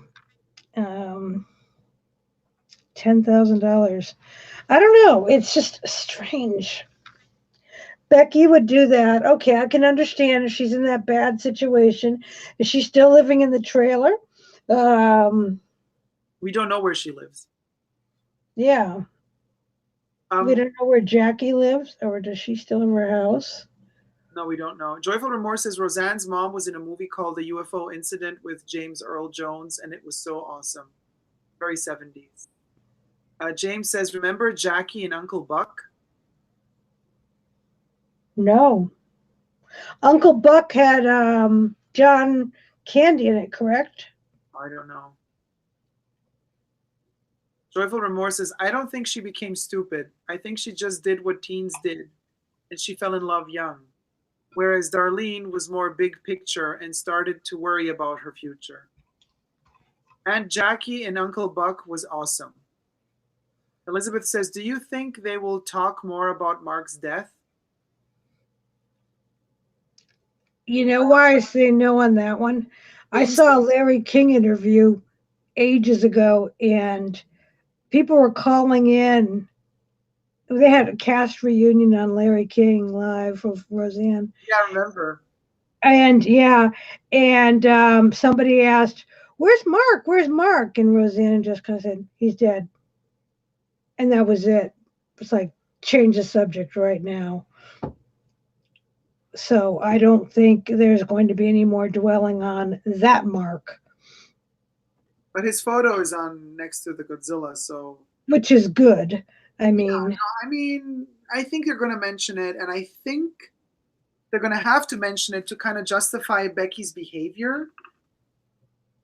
She's going to have some sort of breakdown in the TV show. I'm sure there's going to be an episode where they're going to touch base on that, and she's going to cry because you can't just give her the part of this weird bimbo that's just like throwing punchlines at all of the characters and her whole family members all the time, while at the same time she wants $50,000 to have somebody else's baby. I'm sure she's going to have a moment when things get serious. They're going to have a moment together when there's going to be some tears, when they're going to mention how hard it is for her without Mark, and then maybe they're going to mention how he passed away. Because Becky otherwise will never get a counterpart to that. They already set her up in the first 2 episodes as this loser, slightly stupid character. Yeah. And I don't think that that's fair to the character. I mean, again, we have 7 episodes left, but I think there's gonna be a redeeming moment for her. I'm sure. Or she's gonna be like Senorita Dido. Lol. No, I think Senorita Dido looks much more nice, kinder, maybe. Then who? Huh? Senorita Dido or Senorita Dido from Twin Peaks from the Oh, okay. room. Scary. No, Senorita Dido wasn't scary. Well, She was to you, really? I don't know. She's the wife of the giant. At least I see it that way. Okay. To me, I mean, she kisses Laura, the orb, and sends her. She's like the fairy godmother. Oh, I'm sorry. I was thinking of Beulah.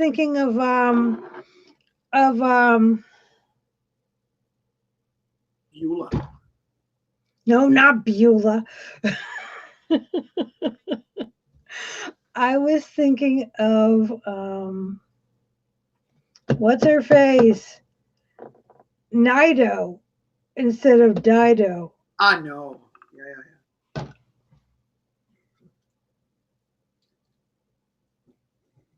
Yeah, Nido is a bit scary. Yeah. That's what I was. You guys were rhyming on me. And then James says, no, joking, interesting. No, I don't know. I think Senorita Dido does look more nice.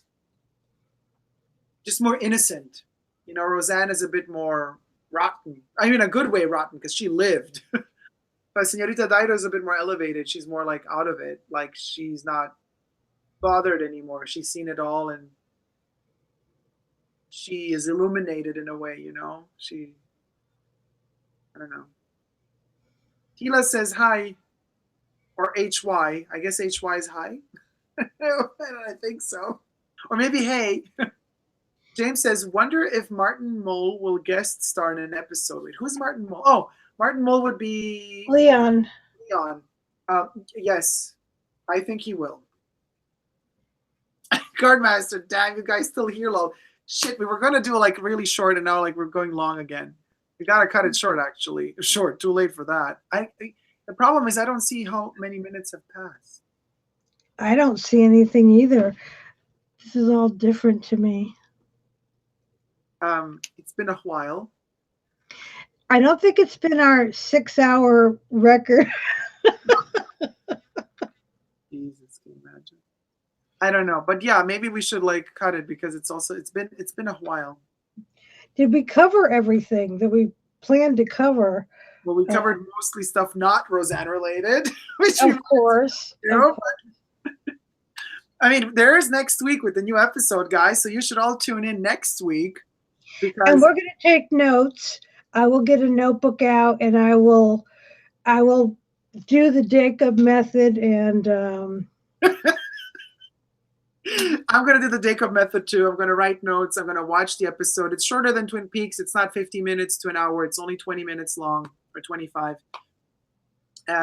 This week is a bit longer because they aired 2 first episodes, so we had a full hour to debate. But next week it's just going to be half an hour episode. So the idea is, if we manage, if Debbie doesn't fall asleep, if I don't fall asleep,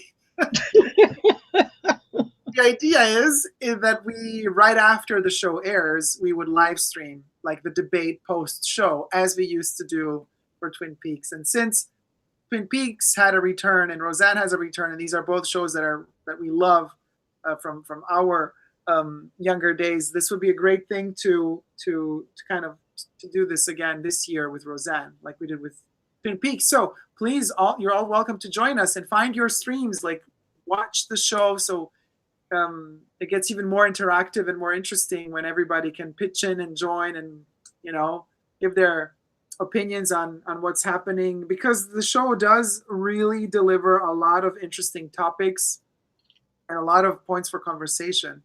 Unlike many other sitcoms, this one is really has something. Yes, we don't have to have theories about stuff though, like we did with Twin Peaks, where everybody's like, "Oh my gosh, oh my gosh, oh my gosh," where's Audrey? Where's this? Yeah, it's not as mentally challenging. That sounded awkward. It sounded appropriate. Let's reformulate it. It's not as demanding Okay. as Roseanne is, perhaps. But then again, Roseanne is a sitcom, and Twin Peaks is a noir thriller, at times science fiction adventure. Geez, I don't know what Twin Peaks is really. It has its own genre. Yeah, it's a Twin Peaks genre. Yeah. So it's Twin Peaks versus sitcom. Of course, it's going to be different, but yeah. All right. Well, then, I don't know. Debbie, any last words? Oh, Cardmaster says we love you guys. Thank you. Love you too. We Elizabeth, love you too, and thank you for listening to us babble. it's been 2 hours. Elizabeth says, I think it's been 2 hours. So basically, okay, so there you go. 1 hour per episode. They showed, so half an hour episode warrants for 1 hour of live chat. So next week should be 1 hour then. Do you have a clock with an alarm? An alarm? Oh my God, we could like time it. And then when the alarm rings, we just switch everything off.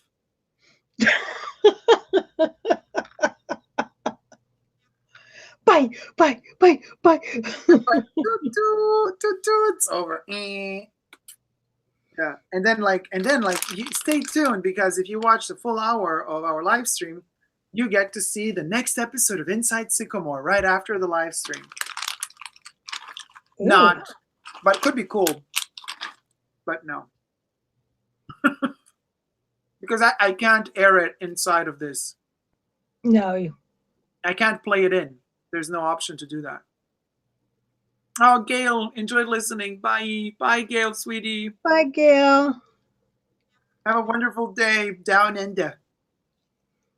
Down under. That was a really bad Australian accent. Debbie. Yes. When I was doing my film editing school, one of my favorite co-students, she's from New Zealand. She spent months teaching me the Kiwi accent. Mm-hmm. And for the love of me, I can't do it. I'm so bad. And then I said, you know what? You see, it's so easy for Australian actors to get to do the British accent, to the American accent, and we have some amazing Australian and New Zealand actors in Hollywood and everywhere, but it's the other way around that never works. An American actor can never really do a good Australian accent. You can't. I know. No, it's one of the most difficult accents to do, Australian and New Zealand and Kiwi. And every time I try, and she would tell me the stuff, originally, professionally, and then I try to repeat it, and we just all laugh because it never comes out right. And when rarely, by accident, when I say 3,000 things, one comes out right, she would say, that's it. And that's the only time that, to me, it would not sound right. But you have a really good ear, I mean, in general, for languages. Except with French. You had some trouble with the French, with the ends. Yes. I have trouble with French as well because I don't like swallowing certain letters. And there's too many vowels. Weird, yeah. But I could do an Irish accent. I'm really good at it. Oh my goodness. Are they always after your Lucky Charms? What was that?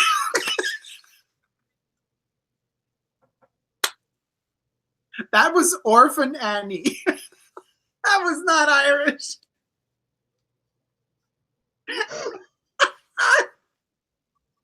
What was that, Debbie?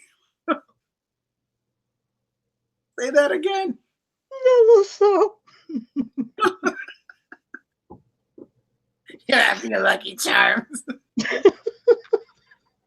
That was some Beulah realness. Oh, I have no idea. You guys should speak in Italian. Well, we do sometimes. We say a couple of words. Debbie can speak Italian, no? See, un po, un po.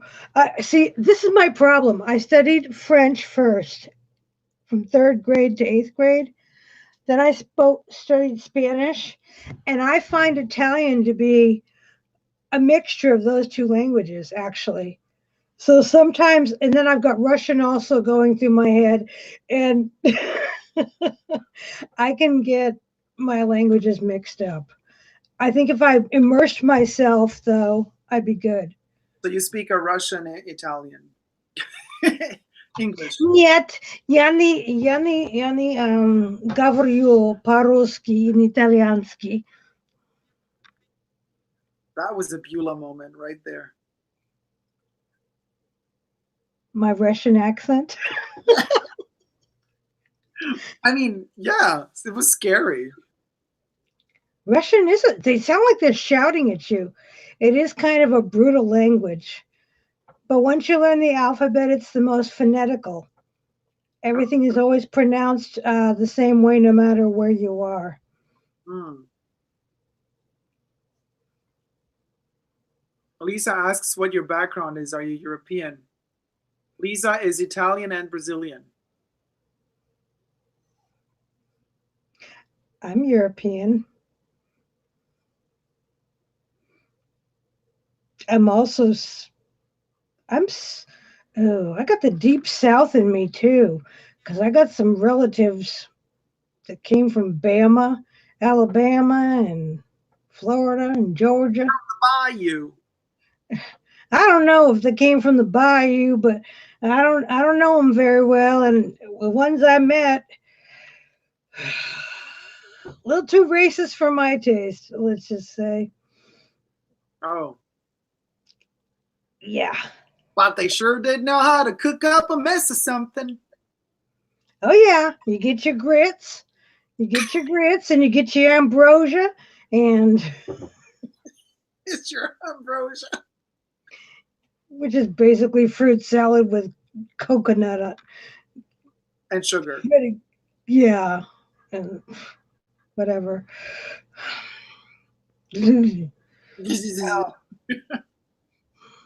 I'm just this New Englander who's misplaced. Well, I mean, yeah, you should go back to a bit more south, maybe. South? Well, not where you are now. That's very cold. Yeah, it was 2 below last night. It was very cold. And it's almost April. I'm like, and the snow is out there. Yeah, it's a mess. I don't know where I want to go. I feel like I'm done with the United States, though, but that Bayer Monsanto thing, like I said, that pissed me off.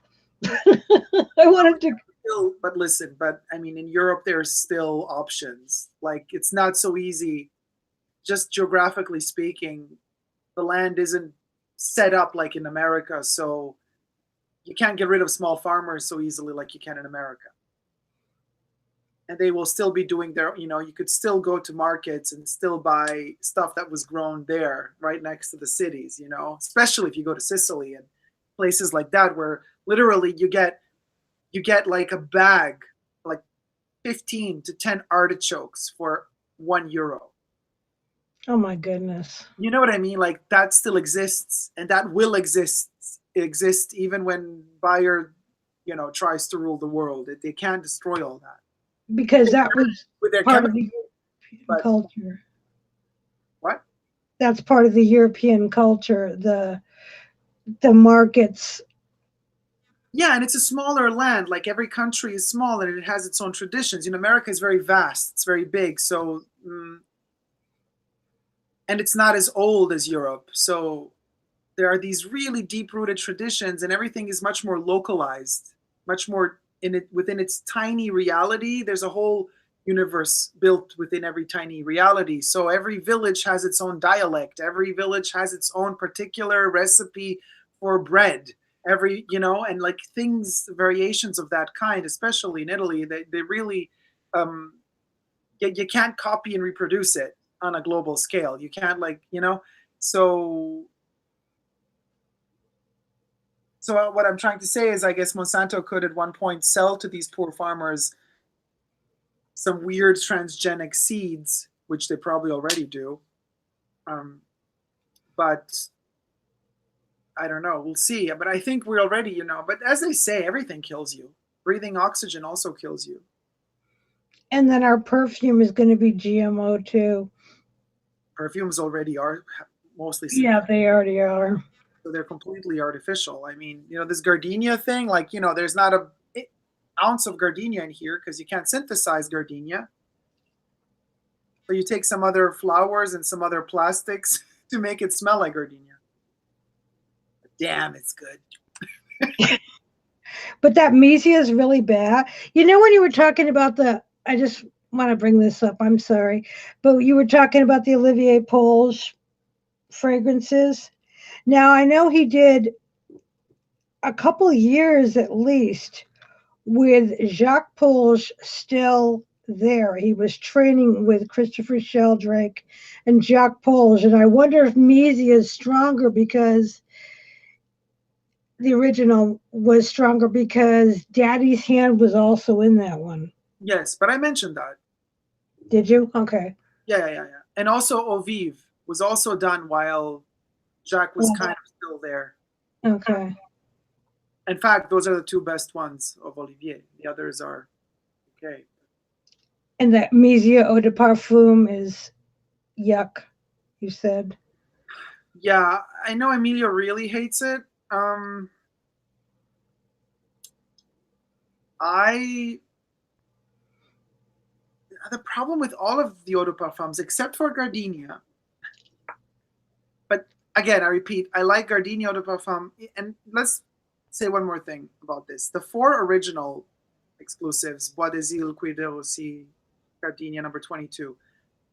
They were created in the 20s. We're not talking about the Les Exclusives that Jacques created back in 2006 or 7. So somewhere in some drawer, somewhere, they already had a formula for an eau de parfum. It's not like Olivier messed up the formula of the eau de parfum of these old 20s fragrances. Mm-hmm.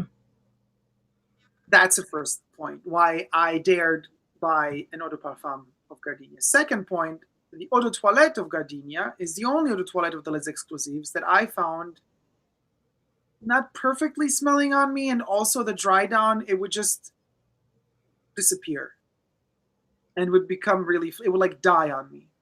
And this one doesn't. This one stays attached to me, and that I love. Now, it's really an exception because the other eau de parfums, Mesia included, have issues because they go misty. They go like, while the eau de toilettes would really like be constantly pointy. They would stay very crystallized, and it's a mess. It's like a not well balanced combination of all of these notes and ingredients. You could see that it feels like it was quickly made, and then the sales associates are going to tell you, yes, but we're using higher concentrations of essential oils. But then I tell them, yeah, but you're not telling us if those higher concentrations of essential oils you're using are from cheaper essential oils than the ones you used to use for the eau de toilettes.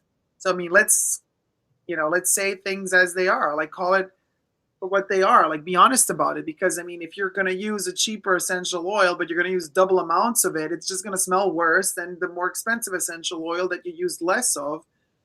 And so I was with person that I know, I can't divulge too much information about, but from Chanel, smell the Bel Respiro. that I have, the first edition of Bel Respiro, and the new version, and the Eau de Toilette, like one of the last versions before they reconcentrated it into Eau de Parfum. The Eau de Toilette that I gave to try, this person was blown away. And this person works for Chanel, was blown away and was like, this smells like sunshine. This smells like going on holiday. I was like, yeah, that's what Bel Respiro was for Chanel, and that's what Jacques envisioned for this perfume. And then one day later wrote me and said, I still smell it on my scarf. It's still not gone, and it's an Eau de Toilette. Yeah. That was the first edition of Bel Respiro, but now it's a joke. Even with Gardenia, why do you think there's so much is gone already? And it's sort of because it keeps. It's not a monster sillage. Yeah, it's not a. No, not at all. I smell boy. It came from in my order from Chanel. I ordered something. I don't remember what it was. Maybe that brush, but it was a reformulated boy, and it didn't last. It didn't smell anything like what you were talking about in your review, and it was gone within 15 minutes.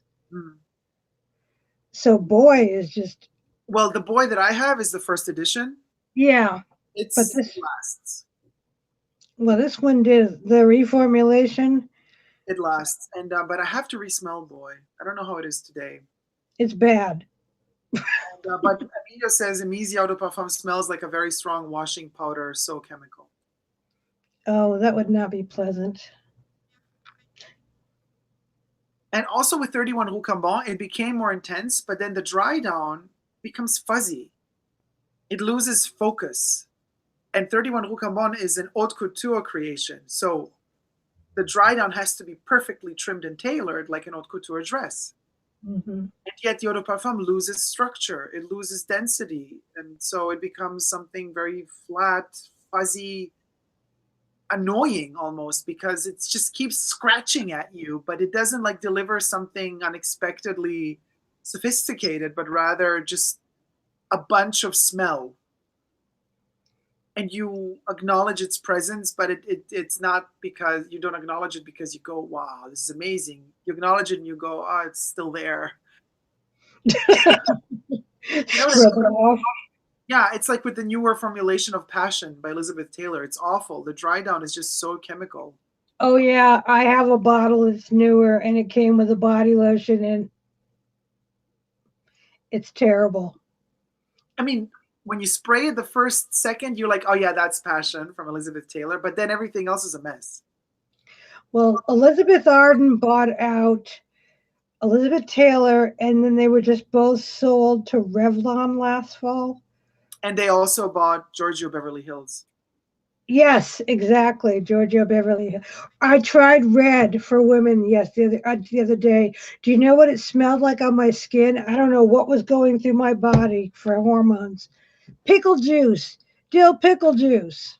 I have to give it another shot in a couple days. Pickle? Dill pickle. Juice. Yeah, I smelled like a dill pickle. Wow. Huh.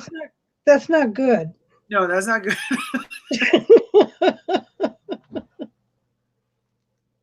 No. Emilio loves his 31 Rue Cambon Eau de Parfum. I love my Chypres. Yeah, but Emilio, have you smelled the Eau de Toilette? Because that's the problem. Once you go black, you can't go back. I have something to share. And the Eau de Toilette, you can't. I have to share. Okay. I have Madonna. Huh? I made a joke. I have 5 of these. Madonna. Okay. Am I going to show? Is it? See the back of these? Yeah, it's Chanel. Yeah. Can we see the? Can we see the? Can we see the 1988 copyright?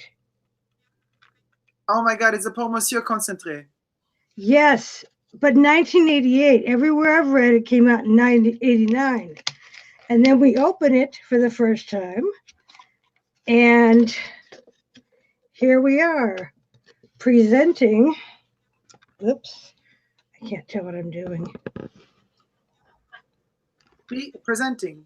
Oh wait, you talk, Debbie.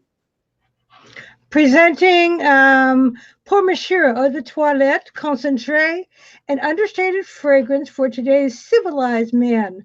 Modern, masculine, definitely French. And they came in these glass vials. Yeah, with the stopper. Yeah, for the civilized man. Well, I guess then we're not allowed to use it anymore today. There's not much civilization left. But this is a 30-year-old sample. I mean, that's pretty amazing, I think. I love these old school things from Chanel. And for free, she gave me this one. I guess this was very famous. Davidoff, Good Life. People love this one. Really? I don't know. I don't know Good Life. I just know the cool water.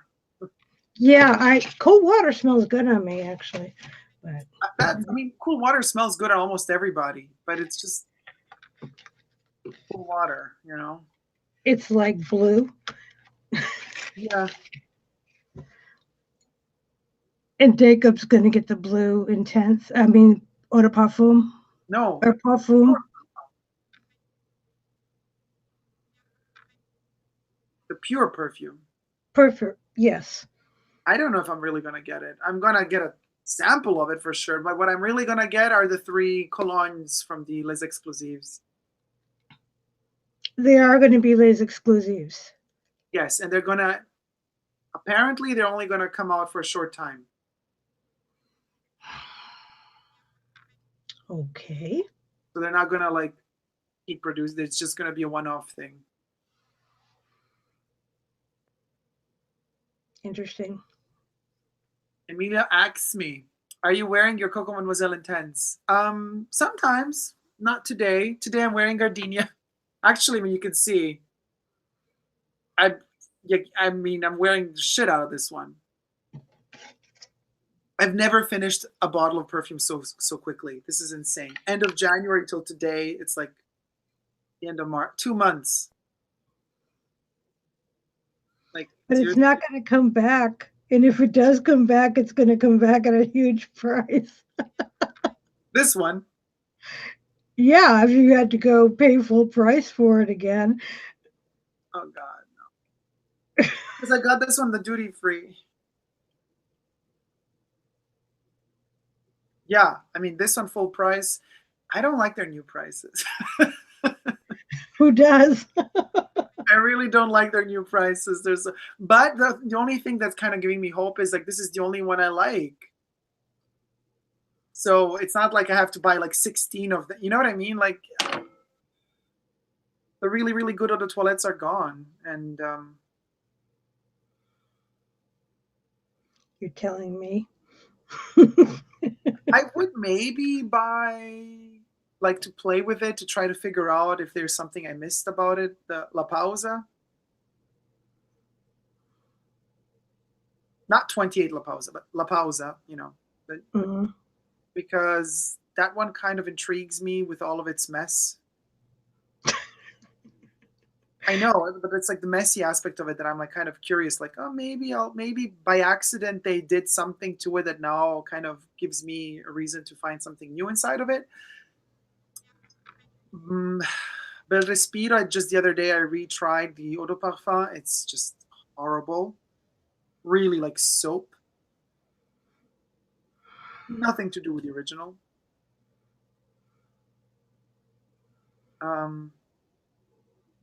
Sycamore, from a cold fragrance, has become a warm, woody fragrance. I never considered Sycamore cold to me, though. The eau de toilette, yes. I don't, but green fragrances, I don't see them that way. I don't know why. They warm me up. They warm me up. Not cold for you? No. And I don't see them as bitey. You know, the people talk about 19 being the ice cream. Aldehydes are bitey in number 19. but But they're 19 is not on cold. my skin. They don't go that way. No, maybe 19 is not cold, but because 19 has a lot of orris root and iris, and it's just very powdery, and powdery is never cold. But sycamore is cold to me because it's wet. It's And wet, but it's not. It can't be. It can be warm still, like damp. but you see, the vetiver in the eau de toilette for me is a cold wetness, but sycamore eau de parfum is really warm. Hmm. Okay. Like sycamore eau de toilette cools me. Sycamore eau de parfum sizzles me up. It makes me, it heats me up. It makes me more like not stressed, but you know, when you're stressed or nervous, there's a different type of, your blood is different. It moves differently at a different pace. Yeah. It doesn't have that soothing, calming feeling on me. So it's, yeah, it's different. Emilio says Coco Mademoiselle Intense is his least favorite. It's so meh. I don't think it's meh. It works on me when mixed like with clothes and skin. Again, that's the thing that also with gardenia, because like the next day when I wake up, then on the clothes I have this really weird patchouli residue that when it's freshly drying down, that's what's the fishy touch that I mentioned, fishy note, that is not there the next day because it dries down. So it's not like a wet patchouli, it's a dry patchouli, and the fish went dry. So when the patchouli dries down, it smells actually quite sophisticated. The And Brenzino. Emilio, Brenzino. Emilio says, no, the one that his least favorite, he meant is La Pausa. But you see, this is normal for you to say, or I don't know, for you to say, for anybody to say, because 28 La Pausa was, I think, one of the last ones in the Les Exclusives range as eau de toilette that I discovered for myself in terms of really liking it and loving it. It's a very complicated perfume to love because it's so delicate and soft. Now, within the eau de parfum range, I did receive information that the one they sell the least is Bel Respiro. And then they sell very little La Pausa and number 18 and all that stuff. Number 18 is not that bad in eau de parfum. I know Emilio also said he doesn't mind it, but um, I don't know. La Pausa, I think I'm going to have to retry it more in depth to kind of realize what is it in it that has been done really wrong and what in it maybe might have some sort of potential. However, it doesn't come even close to 28 La Pausa. So we're talking about something with a marked up price that is light years backwards when compared to the original. So it's ridiculous. Like it should not be purchased. But what are you gonna do? And I That's mean, the one. Coco Yeah, that's the one Mademoiselle, thing I'm envious of you guys who can smell these things what? and get. You can get samples. I mean, I'm not an envious person, but I am envious that you guys have boutiques or somewhere to go to actually smell these fragrances without having to. Let's see if I can buy a sample off of eBay or some weird place, you know. Yeah, but don't think that at the Chanel boutique they're just gonna throw samples at you. You know, sometimes they really want you to buy something first. Well, So they have a tester bottle though. yes, See, I don't even have that option. yeah, yeah, they do have tester bottles. Whoa, no earthquakes. But you gotta be in a bigger city to have a boutique that actually sells the Les Exclusives. You know, that's a big Yeah. issue too. That like a lot of people can't really reach them. But you said Chanel won't deliver to you. Yes, they will. Oh, Well, the Chanel.com. yeah. That's why I'm glad I got a bottle of the Cristal body lotion just before they discontinued it. Oh, okay. So you could order. So you could order the Les Exclusives. Could if I wanted to pay that price. Well, the colognes that are coming out, because they are cologne and not eau de parfum, they should be a bit cheaper. It just comes down to, I do love my vintage, and vintage is cheaper. And for the most part. Mm. And I know the quality of the ingredients, they were more natural, and I don't know. I just feel better about buying vintage than I do these niche houses or whatever, or spending. I can't justify in my head for under any circumstance a $400 per bottle of perfume or $600. No, it's just, No, it's crazy. And it really doesn't cost them that much to make. yeah, I mean, the ingredients, they're just, sorry. You got to give me something special. And what's special, I find, is in the past, the fragrances of the past. So No, that I is, know it's not popular, but that's well, who cares what, what popular? It's about what you want. I mean, but again, it's not even that much far in the past. Again, these Jacques Polge Les Exclusives creations from 2007. We're not talking 20 years ago. We're talking 10 years ago. yeah. And already now they messed it up and made it smell cheaper and worse. And just 10 years have passed. So can you imagine like how much more has been done to destroy fragrances that were invented in the 20s, 30s, 40s, 50s, 60s, 70s? Oh, I know because I've smelled it. Yeah, no, I know. Then this like an it's tragic, really. Miss Dior is not the same fragrance now that it was back in when it was introduced. No, but none of them are. Yeah, it's not even in the ballpark. So I don't know. But good that Roseanne comes back after 20 years and is still as good. The Roseanne did not reformulate anything. They kept the same formula. They just updated the ingredients. Oh, what a Mm, wonderful way to finish. yes, and somehow you have to make that part of the title or something. I think the reformulation was I don't know. Never mind. Reformulating, Roseanne reformulation. Yeah, I know. Uh, oh well. Anyway, oh my God, we're going to. It's so long. Everything is so long. All right, guys, let's cut it short here. Love you all. Don't forget to thumb up this video if you like it. Subscribe to my channel here on YouTube. I'm also on Instagram, Facebook, Twitter. And go follow Debbie on Twitter and Instagram, Invisible Girl 422. Right? 422. Yeah, 422. No, 422. Isn't that the same? Not in my mind. Oh, now I'm going to really mess with you. Invisible Girl 42 2.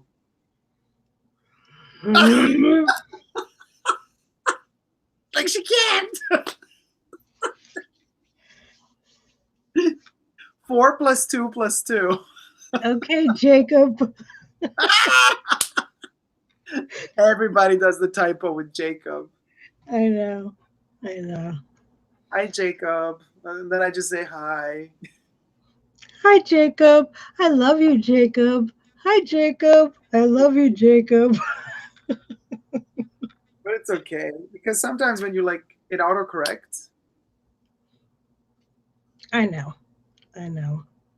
We So, had our share of that. 422 Yeah. on Instagram and Twitter. And Twitter. Because I gave up Facebook a long time ago. And a lot of people are following. Good. But Facebook bought Instagram, so it's the same. So it doesn't really matter anymore. I know, because all the people I had back then, they offer as my friends. And I'm like, before they can find me, block, block, block. There's a reason I got rid of it. Facebook too. Yeah. No, Sometimes you just want to read it. Facebook is doomed to become MySpace. Good. Ghost has a page on MySpace somewhere. Somewhere, yeah, in that desert of dead profiles. Yeah, the desert. Yeah, he did with the Power Rangers theme song because I always called him Go Go. Go Go Power Rangers. You know, he had a whole page set up. That's so cool. Does he have now Instagram? No, he doesn't have an Instagram. No, no. He doesn't want to have an Instagram. He doesn't want to have an Instagram, and I believe it. How long has it been since I've posted Instagram? Yeah, it takes me a minute. It's a weird creature, Instagram. He needs to be fed constantly. Hmm. That's the nature of the beast. Well, I hope I haven't completely destroyed your channel with my presence. No, what are you talking about? You've enriched it. No, I could just see. Okay, thumbs down. 20,000 thumbs down. No, not 20,000 thumbs down, but 20,000 thumbs down. talk about hyperbole. Yeah. No, it's okay. Don't worry about it. You are enriching the channel. You're not. What are you talking? Don't even go there. That's ridiculous. See, I should take my advice that I give to Emilio. Yes, exactly. Practice what you preach, girl. Exactly. I am. I Good. cut my hair, and people said, "Why'd you do that?" Because I wanted to. Done. Yeah. Like, oh. Yeah, like, discussion over. Like, yeah, exactly. It's your choice. Your body, your choice. Roseanne said it too. And since Becky came out of her body, she chooses not to let her be a surrogate. I loved that. Yeah, that logic. Becky's going to keep the baby. There we go. There's my prediction. Oh, fabulous. Okay. I don't think she's going to get the baby in 7 episodes, but maybe next season. I don't think she's going to get pregnant because they don't want to have her with a stomach and stuff in the show. I think she's not even going to go through that. So she's going to change her mind. Okay. I think. We shall see. We shall see. All right, guys. Thank you so much for tuning in. Join us Bye-bye. Join us next week when we experiment with Roseanne. Yes, we do. And we try to get our technical difficulties taken care of. Yeah. All right, everybody. Take care.